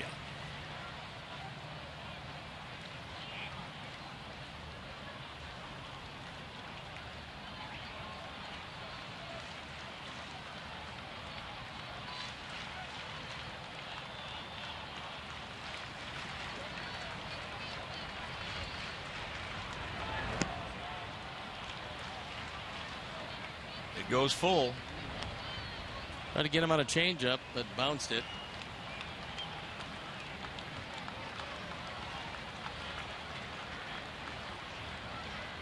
Alcides Escobar on deck. Not a whole bunch of speed on the pass.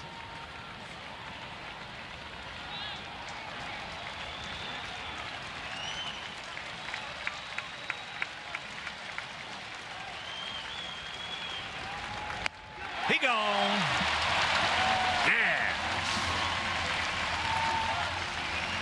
Yes, a foot out of the strike zone. And Valencia not content to take a walk. Tyler Flowers wanted this one low and in, and Chris just reached back, threw it as hard as he could. Fortunately, Valencia well over anxious and goes down on strikes. That's a big pitch. Well, that's a big help right there. Big help. So here's Alcides. He singled back in the 4th. He's 1 for 2. Check that. He was credited with a double.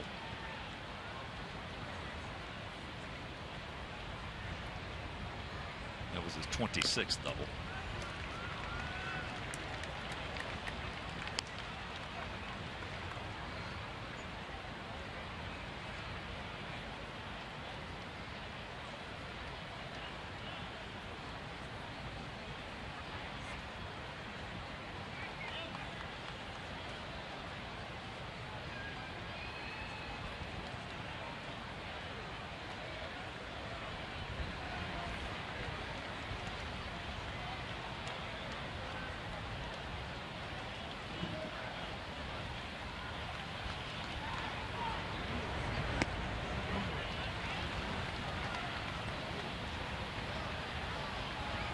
That would have knocked in a run, the tying run, except for a beautiful relay play. Diaz to Ramirez to Flowers. To nail Valencia at the plate.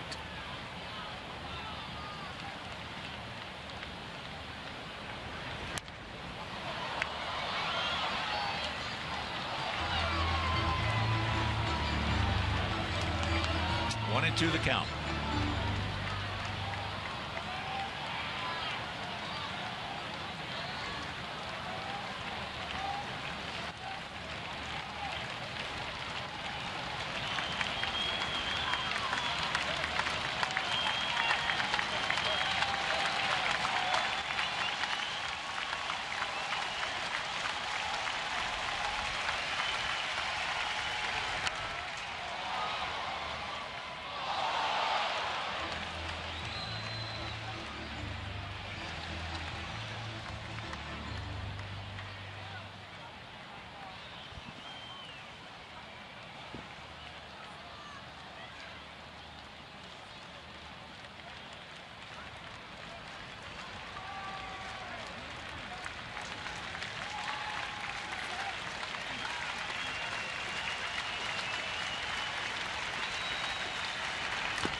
That was a tantalizing slider. Nice job by Tyler Flowers and a good job of holding up by Escobar.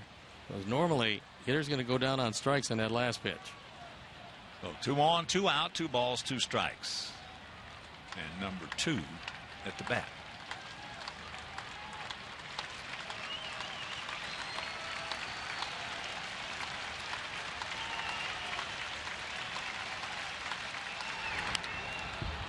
Four deuces win you a lot of hands.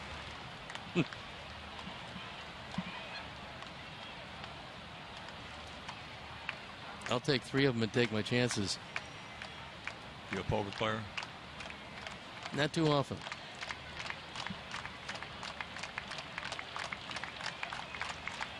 Can't get those 3-cent raises with just a raise and a half. I might be the worst poker player in the world. You'll find those games. I'm all in every time. Every hand.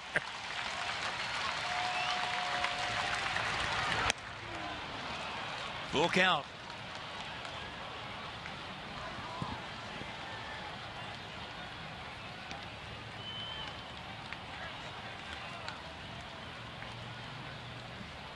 My theory is if you can't go all in, don't play the hand.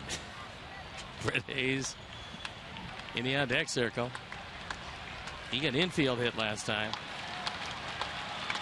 Full count.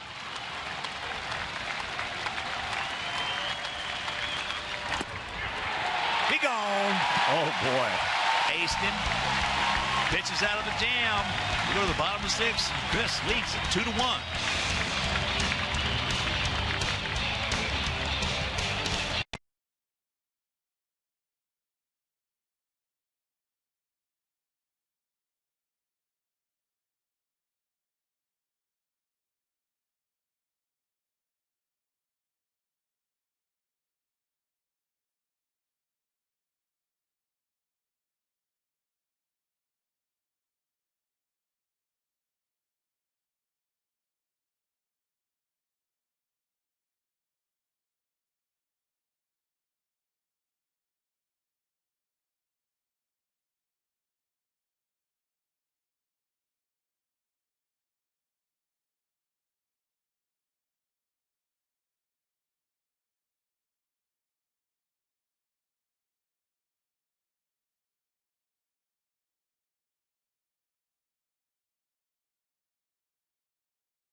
Fan rewards on every purchase, including White Sox tickets sold.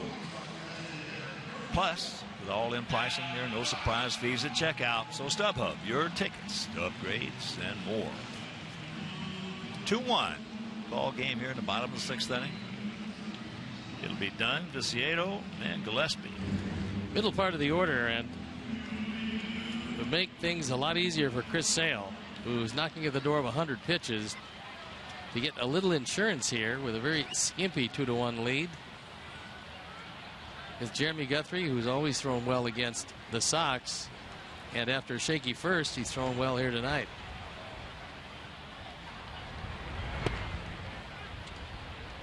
Adam takes first pitch strike. He is a 2-run single back in the first inning. He also has gone out to left. Just a high pop-up. There's a changeup, missing away, and the count 1-1. Scott Carroll tomorrow night. Make your plans to be with us here at the ballpark against Cy Chin. You can't, that game will be on Comcast Sportsnet.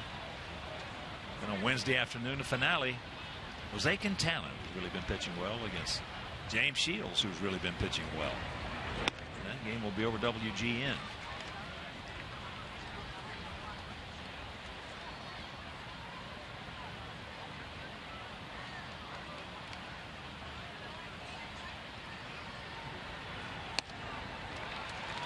So there is the dreaded leadoff walk.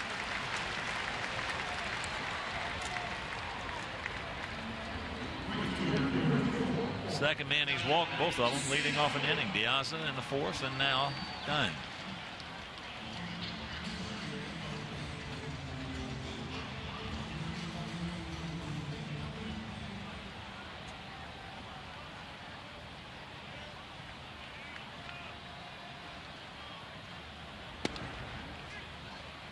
First pitch strike. Tank 0 for 2.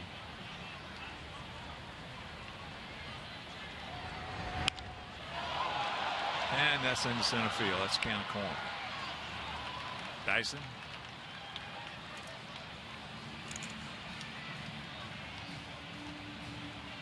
So here's Gillespie, hit by a pitch and struck out.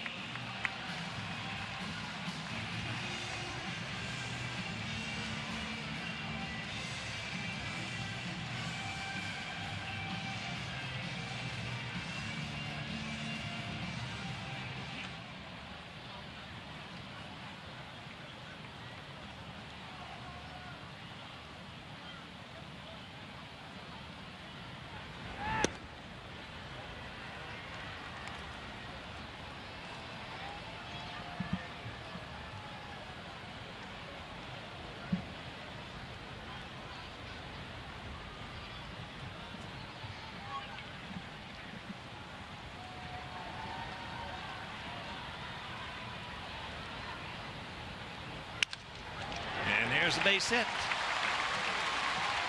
So 1 out, 2 on, and that'll bring up Diaz.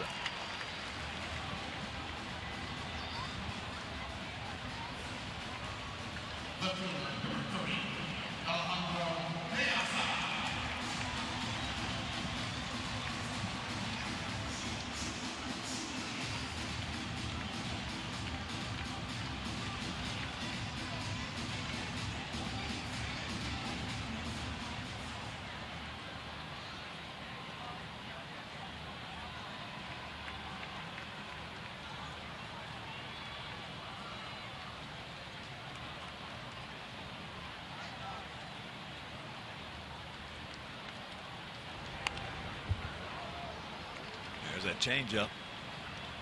Waited on it nicely, but just underneath it.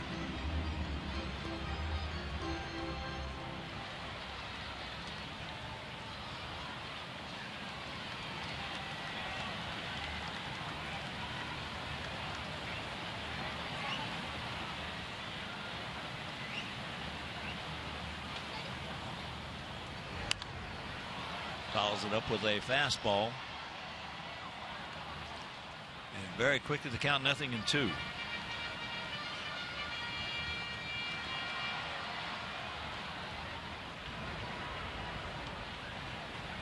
Two 5-0 for us, 1-7-1 for them if you're just tuning in. And that one factored huge into the 2 runs in the first inning.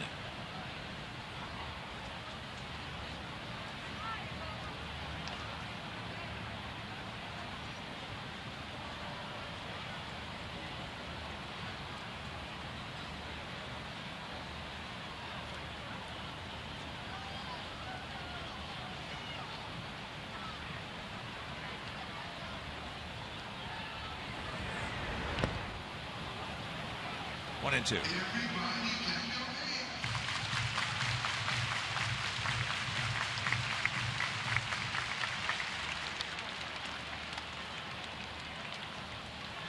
Well, halfway to Christmas, and there's Alejandro all decked out. It's a good look. That's sweet. And that's a ball. 2-2.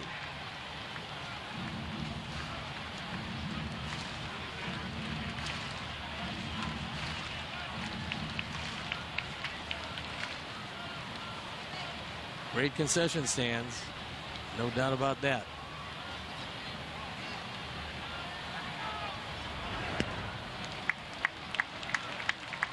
There's that change up.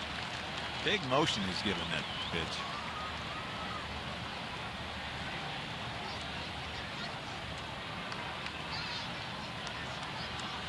So 2 on, 1 out, and a full count. Beckham on deck.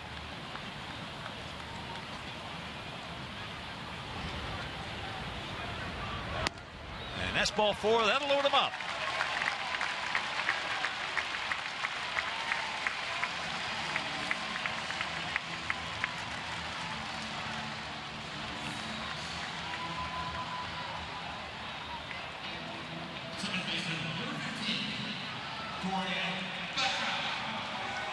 Time now for the AT&T Uverse Multiview. And with a couple of walks and a base hit, they're loaded up.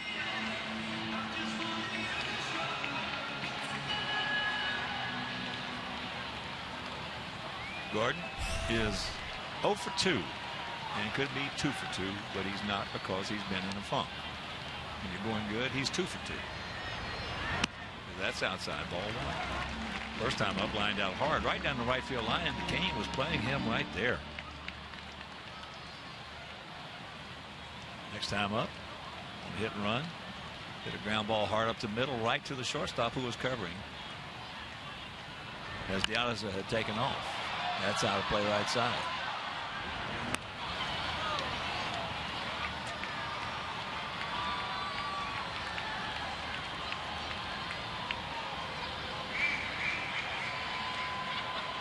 Short stroking right here, Gordon. Not too big, short and quick. And this into right center field. Adam is tagging. Kane is getting in shape. Here's the throw. Up the line. He scores, and it's a 3-1 ball game.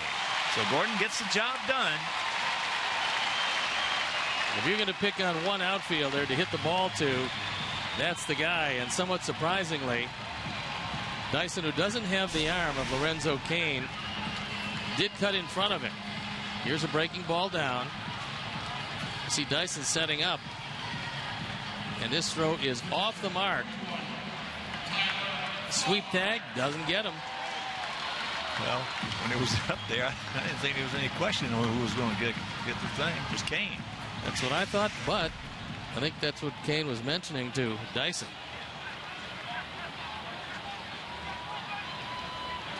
Big run, meanwhile. Better believe it. Better believe it. 29th ribby. Gordon now right here. Tyler is doubled and struck out. 0-1 the count.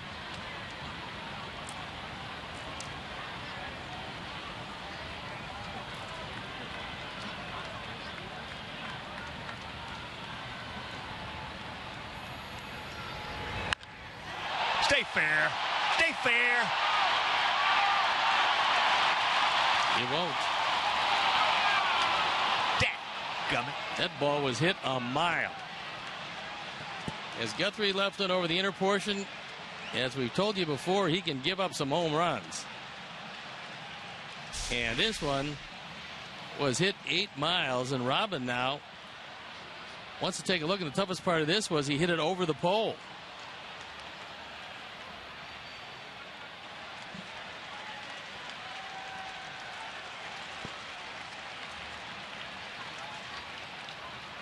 Well, Connor got every bit of that and then some.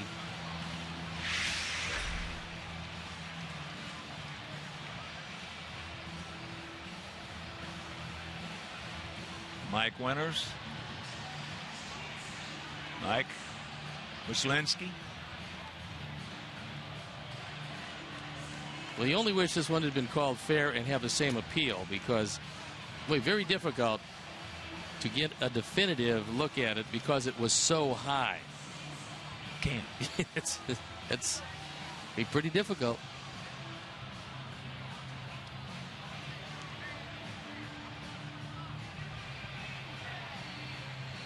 Well, the only thing that hurt Tyler right there on that particular call was he hit it too far. So the further it was going, the more it was hooking left. And because he hit it over the pole. I'll tell you, that ball right there going over looks like it was fair, and it just hooked. You saw it hit off the facing of the mezzanine out there. Wow. That's just about as hard as you can hit one. Yeah, that's about as far as that one he hit in Minnesota foul a couple years ago. Hit one in Minnesota, hit one in Cleveland. If you remember a car that they had up there that they had a raffle for, and they did call it foul. Yeah, well, you know, that's what hurt him was too far. And the longer it goes, the more it's going to hook foul. Hook left, I should say.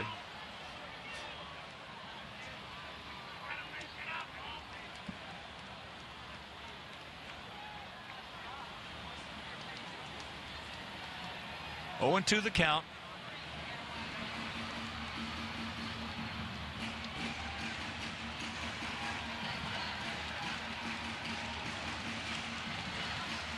Yeah, that call could have been called fair.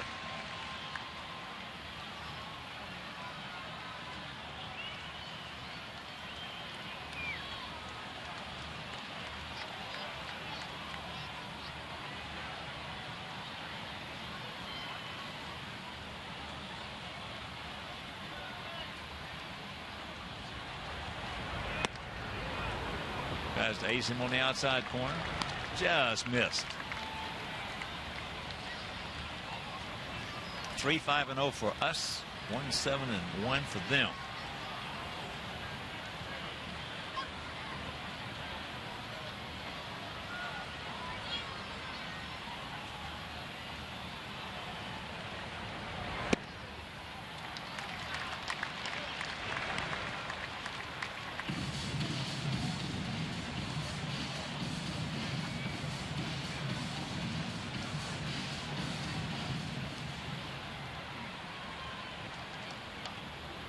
Pitch number 101 on the way.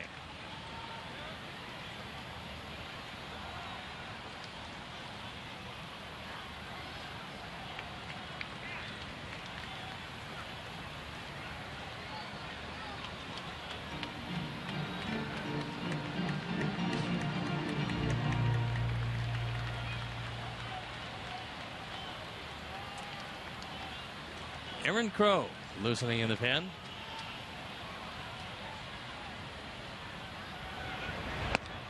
Got him. Right there, good pitch. And that'll return to the side, but we do pick up one. The sacrifice fly by Gordon Beckham when we lead at 3-1.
New Mazda 3 White Sox themed car from C.J. Wilson Mazda. Now, tickets are just $10 and can be purchased at whitesox.com/soxcar or at U.S. Cellular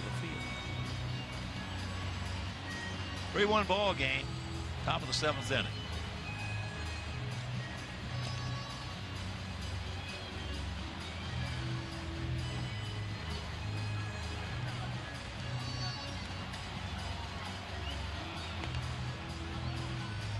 Including his warm-up tosses. He will have Hayes, Dyson, and back to the top of the order with Lorenzo Cain.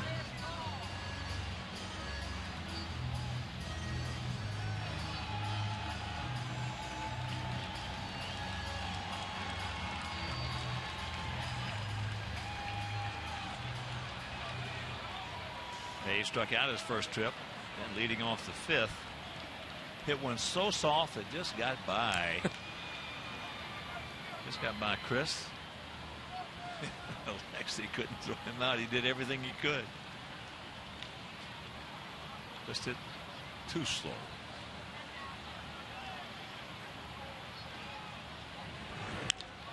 That's high into left field. That's a long way to go. He's there. One pitch, one out. That's nice. Ronald Belisario listening in to Penn. Belisario had a very good series against the Astros.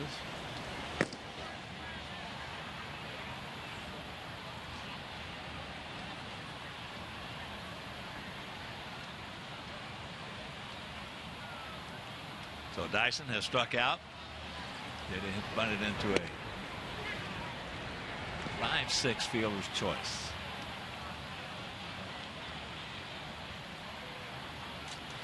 And both pitchers now over 100 pitches.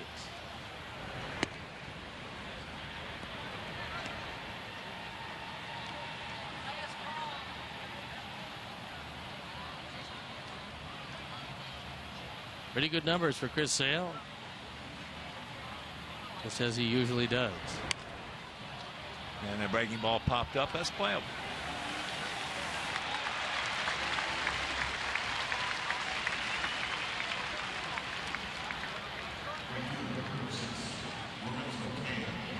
So 4 pitches so far, and that'll bring up Kane. He's 1 for 3, a strikeout, a double, and a ground ball when he got sawed off to second.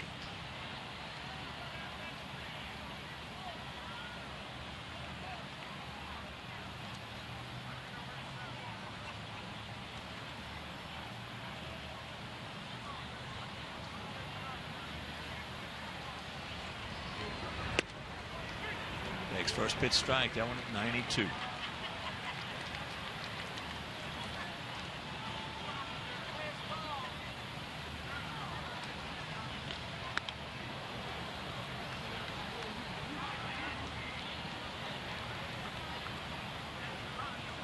After 6 at Target Field, Minnesota leading Cleveland 3-2.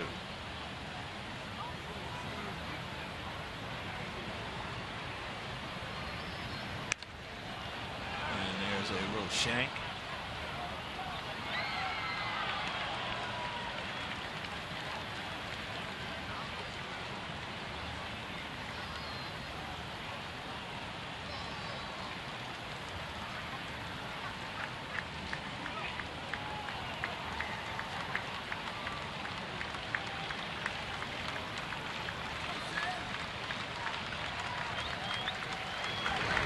Yes, he did. He knew it.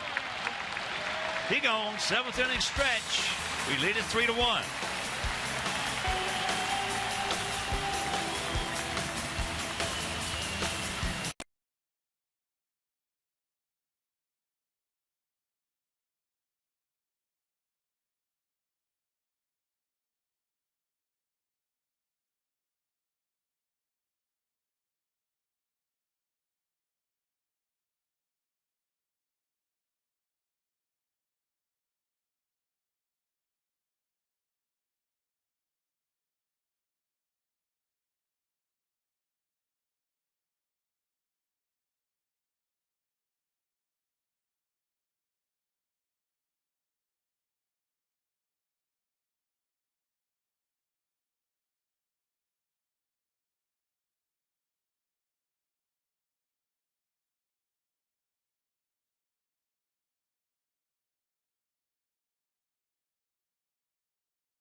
MLB TV Premium, the #1 live streaming sports service. Watch every out-of-market game, stream live, online, or on the go in true HD. MLB TV Premium includes a free at-bat 14 subscription, allowing you to watch live baseball on over 400 mobile and connected devices. Blackout and other restrictions may apply, so visit WhiteSox.com for details. We got a new pitcher, and it's Aaron Crow who comes in the game, part of a very good Kansas City bullpen. Crow this year, 4-1 his ERA, 2.68 on for the 45th time. There you look at some very impressive numbers. Doesn't strike out a whole lot of people, doesn't walk a lot of people, but right-handers have done nothing with him. It's probably that motion.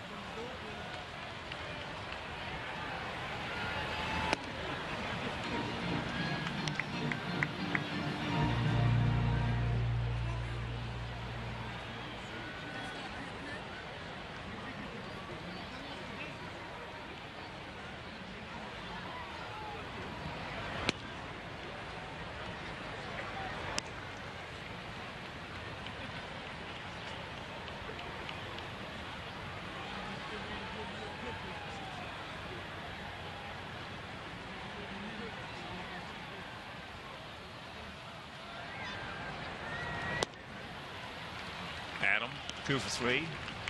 Kansas City bullpen not as strong, not as sharp as it was last year. Last year they were the best in baseball.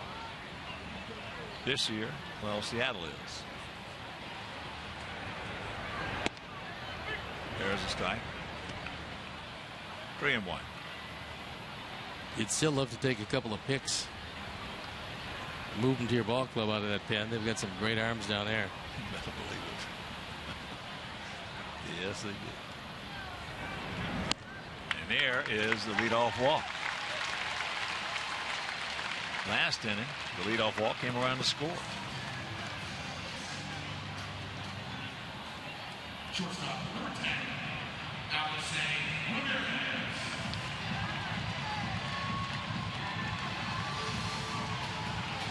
Jeremy Guthrie. Another good outing against our ball club. Gave up 2 in the first. One of them was unearned, and that was a big error that Valencia made.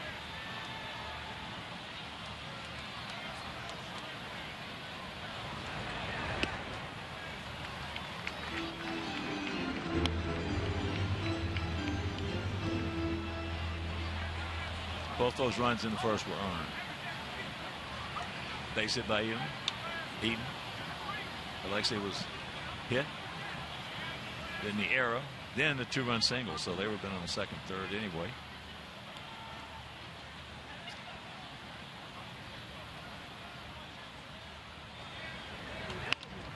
And this is a double play. So the third double play turn.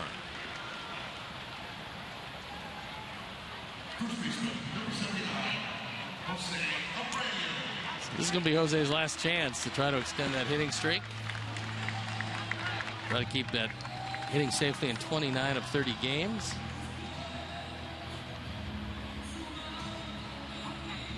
Unless something were to happen that we probably just soon not speculate about.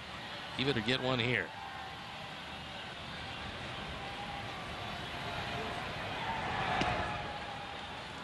Big motion. They called it. Big hit, no cattle.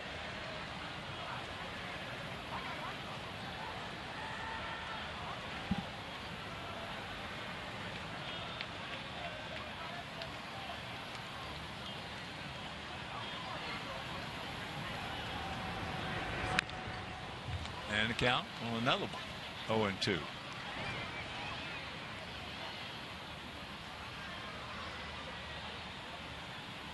Youngster Rangel Ravello down in Birmingham has hit safely in 32 of his last 34 games. And Andy Wilkins down in Charlotte. Boy, he of the much injured the last 3-year Wilkins. He's got it going. That's fair. Right inside that line for the double. There you go, and everything rolls right along. That's his 22nd two-bagger. That fastball just off the outside corner, and good plate coverage on the part of Jose. He takes it just down the line, and the hitting streak continues. And it's not only a 12-game hitting streak, but hitting safely in 30 of 31. So they're going to put Adam Dunn on. He walked the leading off last inning. He came around, as I mentioned, to score. But Andy Wilkins down at Charlotte, he's leading that league in home runs. He's got 21. Left-handed hitter.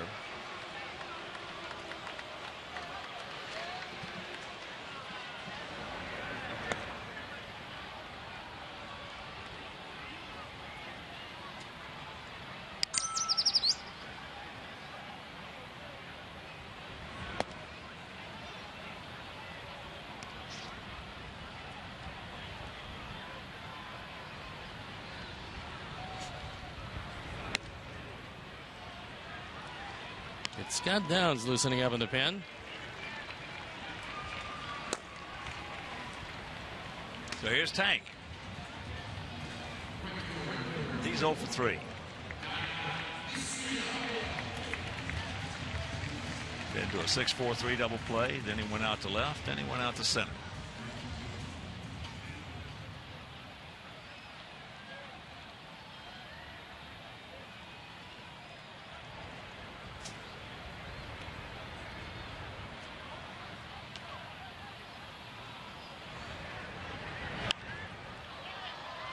Shot into the mezzanine.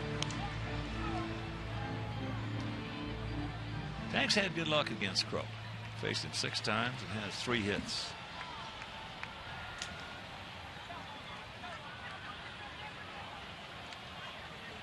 Two on, 2 out.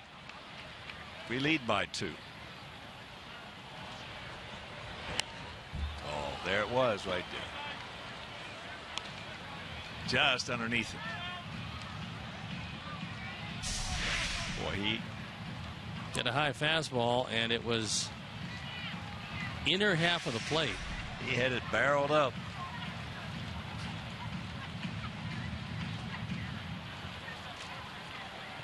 But couldn't square it up.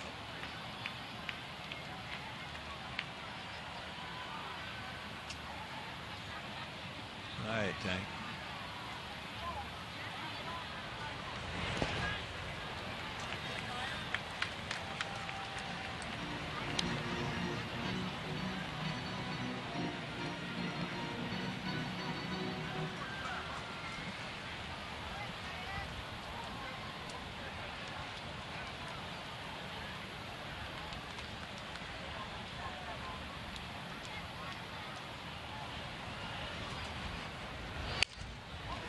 Got in on him.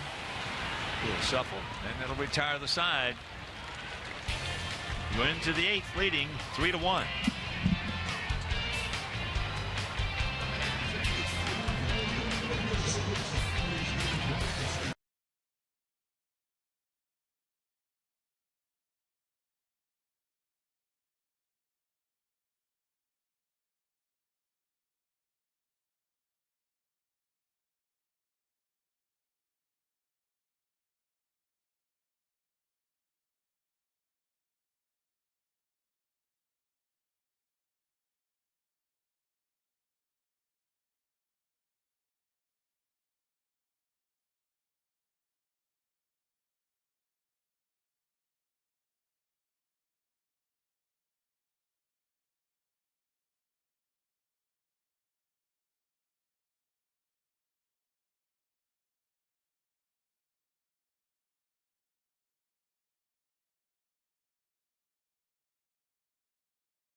to you by AT&T. And there's the paw. Paw getting in the photo tonight. So we've got some changes. Ronald Belisario comes in the ball game on for the 41st time. Record 3-6. The ERA a steadily sinking 4.84. And he's going to have a new right fielder. Moises Sierra checks in the game defensively. So it's a 2-run lead. Chris Sale's night is done. He went 7 innings. He gave up the run on 7 hits. He walked 1. He hit 1. And he fanned 8. So the K-Zone was happy tonight.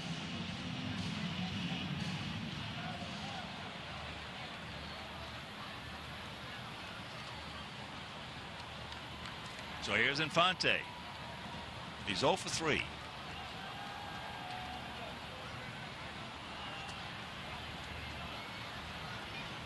Outfield slightly to the right.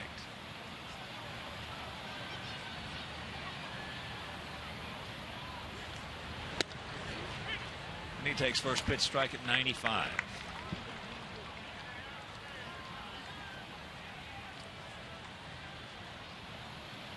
Della has faced Infante 4 times. Infante is 1 for 4. That's up high.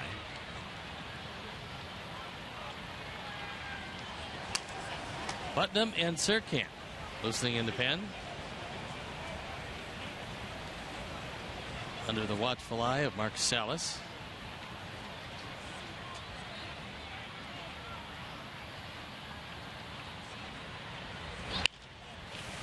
Yanks that one foul.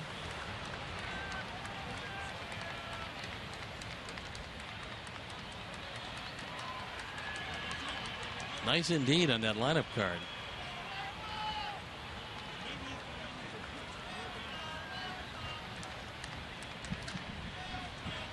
Boy, that is impressive there.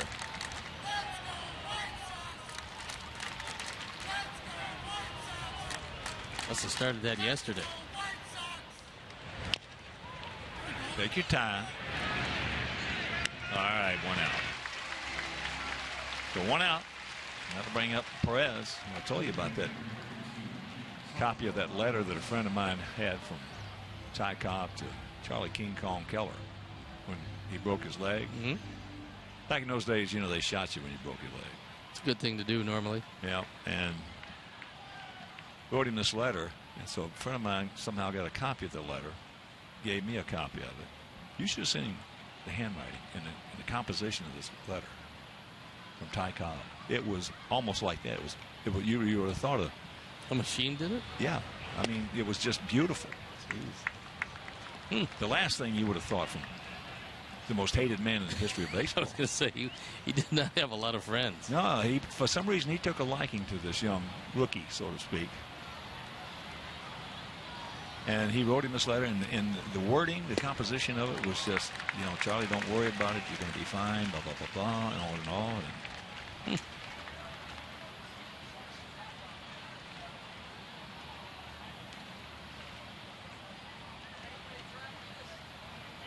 0-2 the count. Perez 1 for 3. And you got plenty of time. 2 down.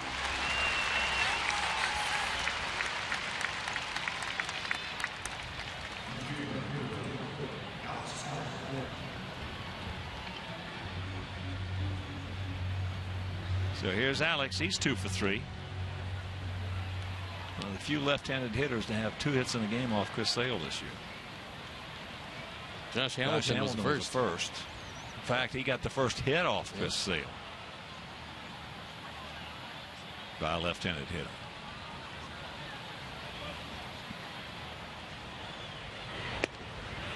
That was when Socia gave him a little challenge, telling him before the game, Josh, you know there's not a left-handed hitter in this league. He's got a hit off this guy this year.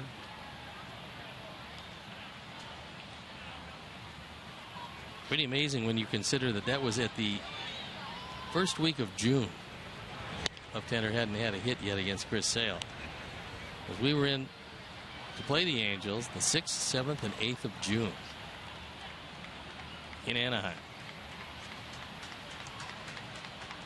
Well, us watching Chris all the time, we can believe it. A lot of people have a tough time believing that.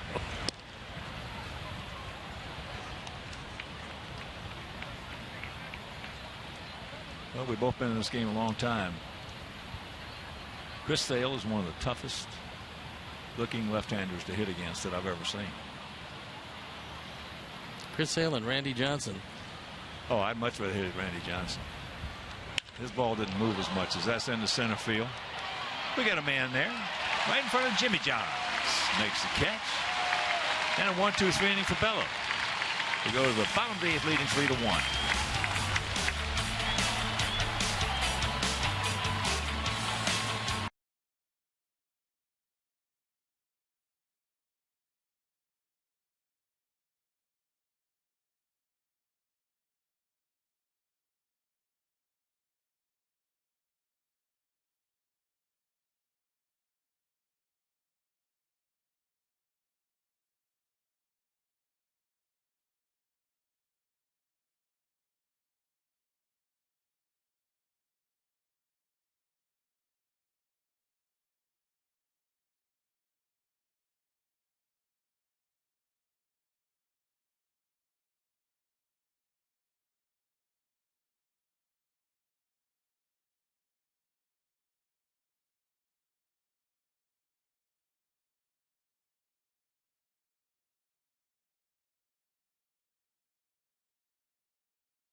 Ball game.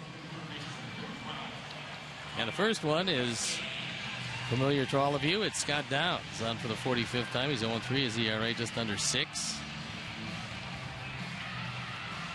And they've changed third baseman. Mike Moustakas has come into the game at third.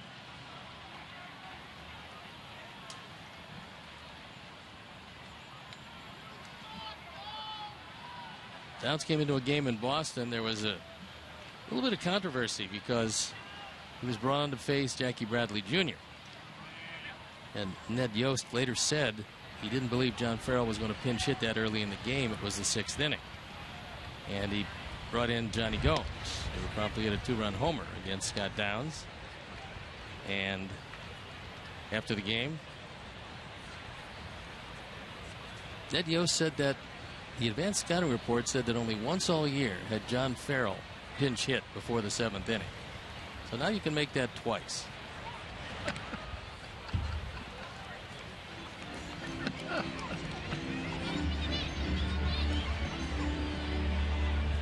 The old scouting reports this time, huh? Yeah, Johnny Gomes hits left-handers pretty well.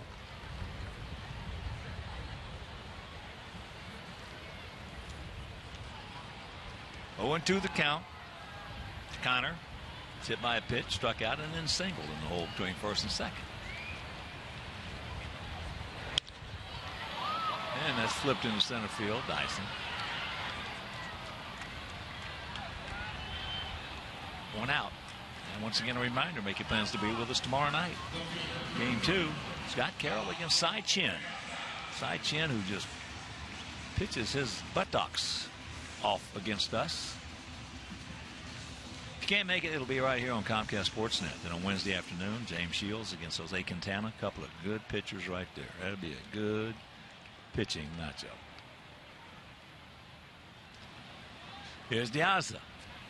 0 for 1 with a couple of walks.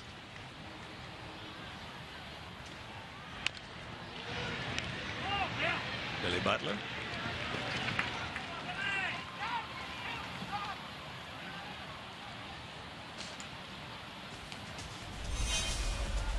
Bruce Chen has really struggled this year, but doesn't seem to struggle against our ball club for whatever reason.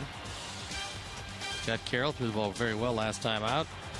And James Shields will go head-to-head with one of the league's most underrated pitchers, Jose Quintana. And that's going to be it for Scott Downs as he's run out to get out the two left-handers, and get them out he did.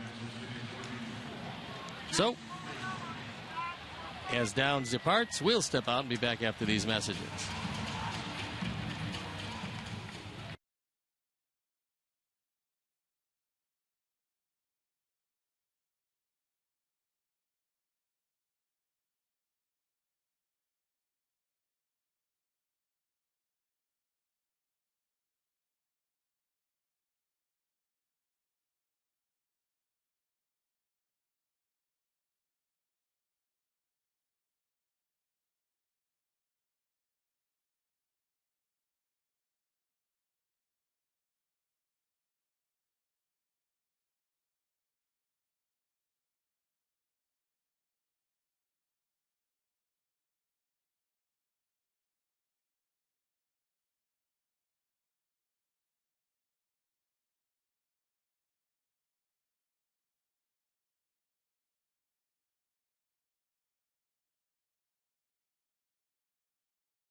With the Sox, he's 1-1 this year, on for the 40th time, just his second time with Kansas City. ERA 3.30, and he inherits the bases clean. 2 outs here in the bottom of the 8th, and his Royals trailing by a pair. Here's some fans that would like the Sox to go. Don't have to go too much, just have to hold them at this point. Jason Frazier, nice person. Yes, sir. Little man with a big fastball. His days with Toronto, he threw very well out of the pen, threw very hard out of the pen. When you see him out of uniform, you walk in the clubhouse after the game, he's just got his shower shoes and shorts on. I mean, it's amazing how small he is. You know, it's just like Pedro Martinez. He looked like a miniature poodle. He was so diminutive and small, and yet he threw 100 miles an hour. Big arm and great changeup for Pedro. Curveball wasn't too shabby either. But, you know, we talked about it many times before. For 5 years, he was as good as anybody ever hit the bump. For 6 years, Koufax was.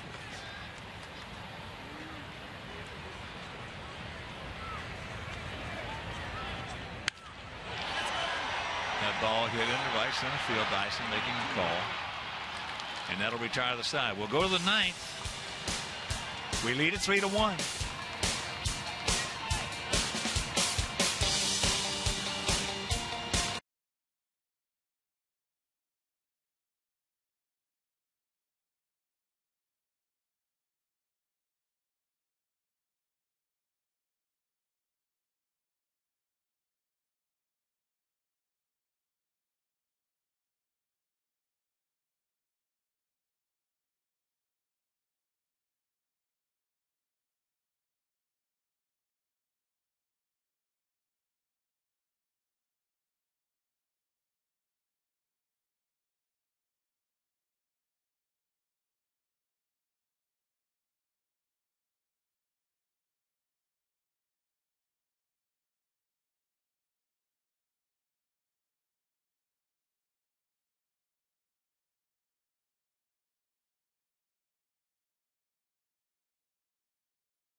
It's Miller time, brought to you by Miller Lite. And here's our Miller moment, and it came early in this one. Adam Dunn in the first inning. Through the shift and the vacated left side, he drove home a pair. That gives him 39 for the year. More importantly, it gave the Sox a 2-0 lead, a lead they never have relinquished to this point. And now it's up to Jake Petrichka to come on in and nail it down.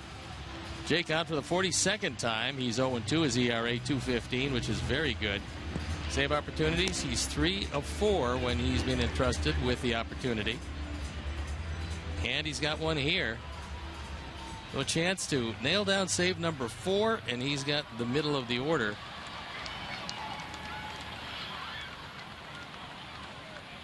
And it's Mike Moustakas in the on-deck circle, who came on defensively for Valencia, who will hit behind Butler, who's going to lead it off. Billy Butler, 0 for 2 with a walk.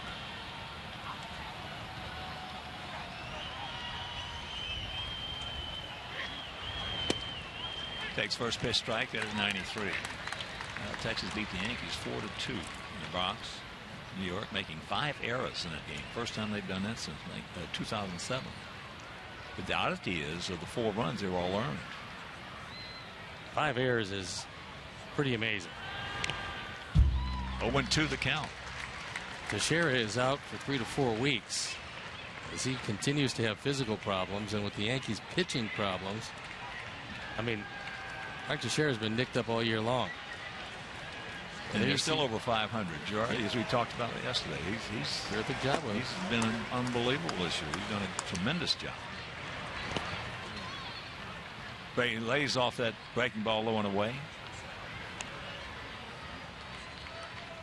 Top of the 8th in Minnesota.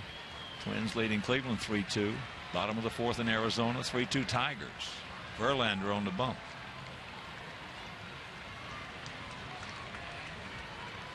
And a 1-2 pitch. He gone. Good changeup.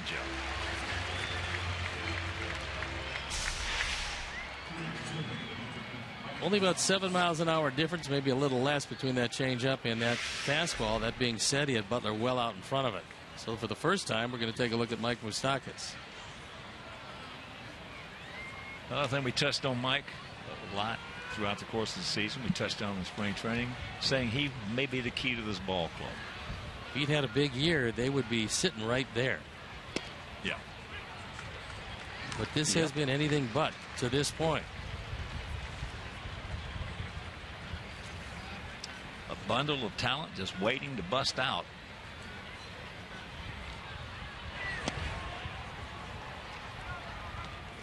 Talent up the yin yang.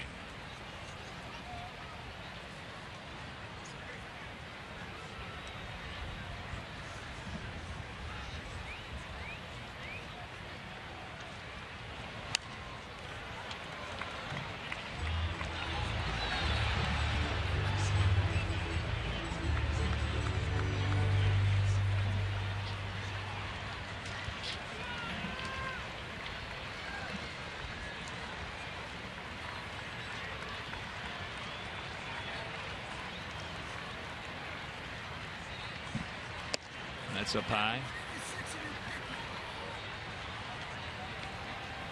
Mike just 25 years old.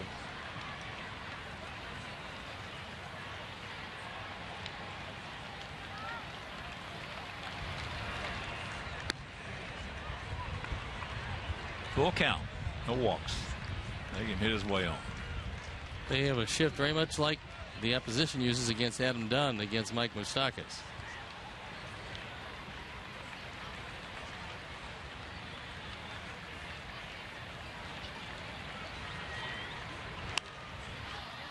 Foul straight back to our left a little bit.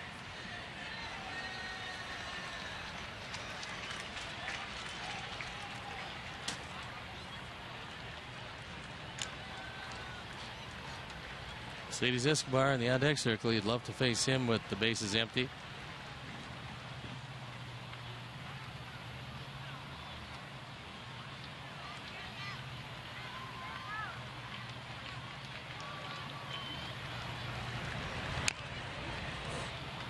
That helps because that's ball 4 way out of the zone. Moustakas a little over anxious.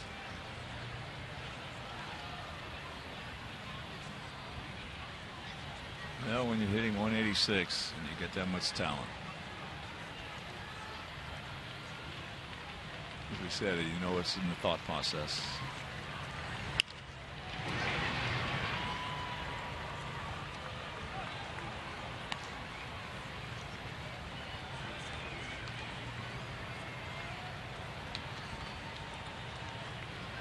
Battling at bat so far from Moustakas.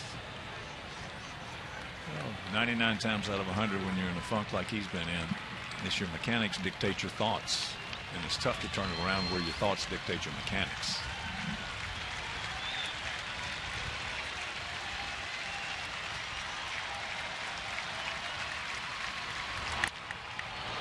And there's a solid single to center.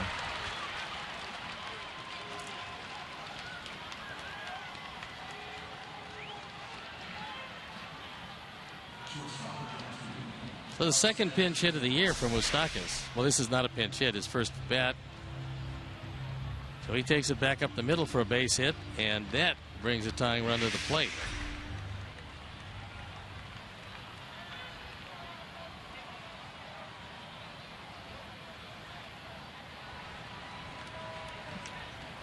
So here is Alcides. He's 1 for 3 with a double. His 26th double. Okay, take your time. Make a good throw. That a boy. And this ball game is over. So Chris Sale is going to pick up his 9th victory against 1 defeat as the Sox take the first of this 3-game series. We win it 3-1. And Stevie, good work in that bullpen again tonight. It was Belisario and Petrichka tonight, and the bullpen by and large has been very good since the All-Star break.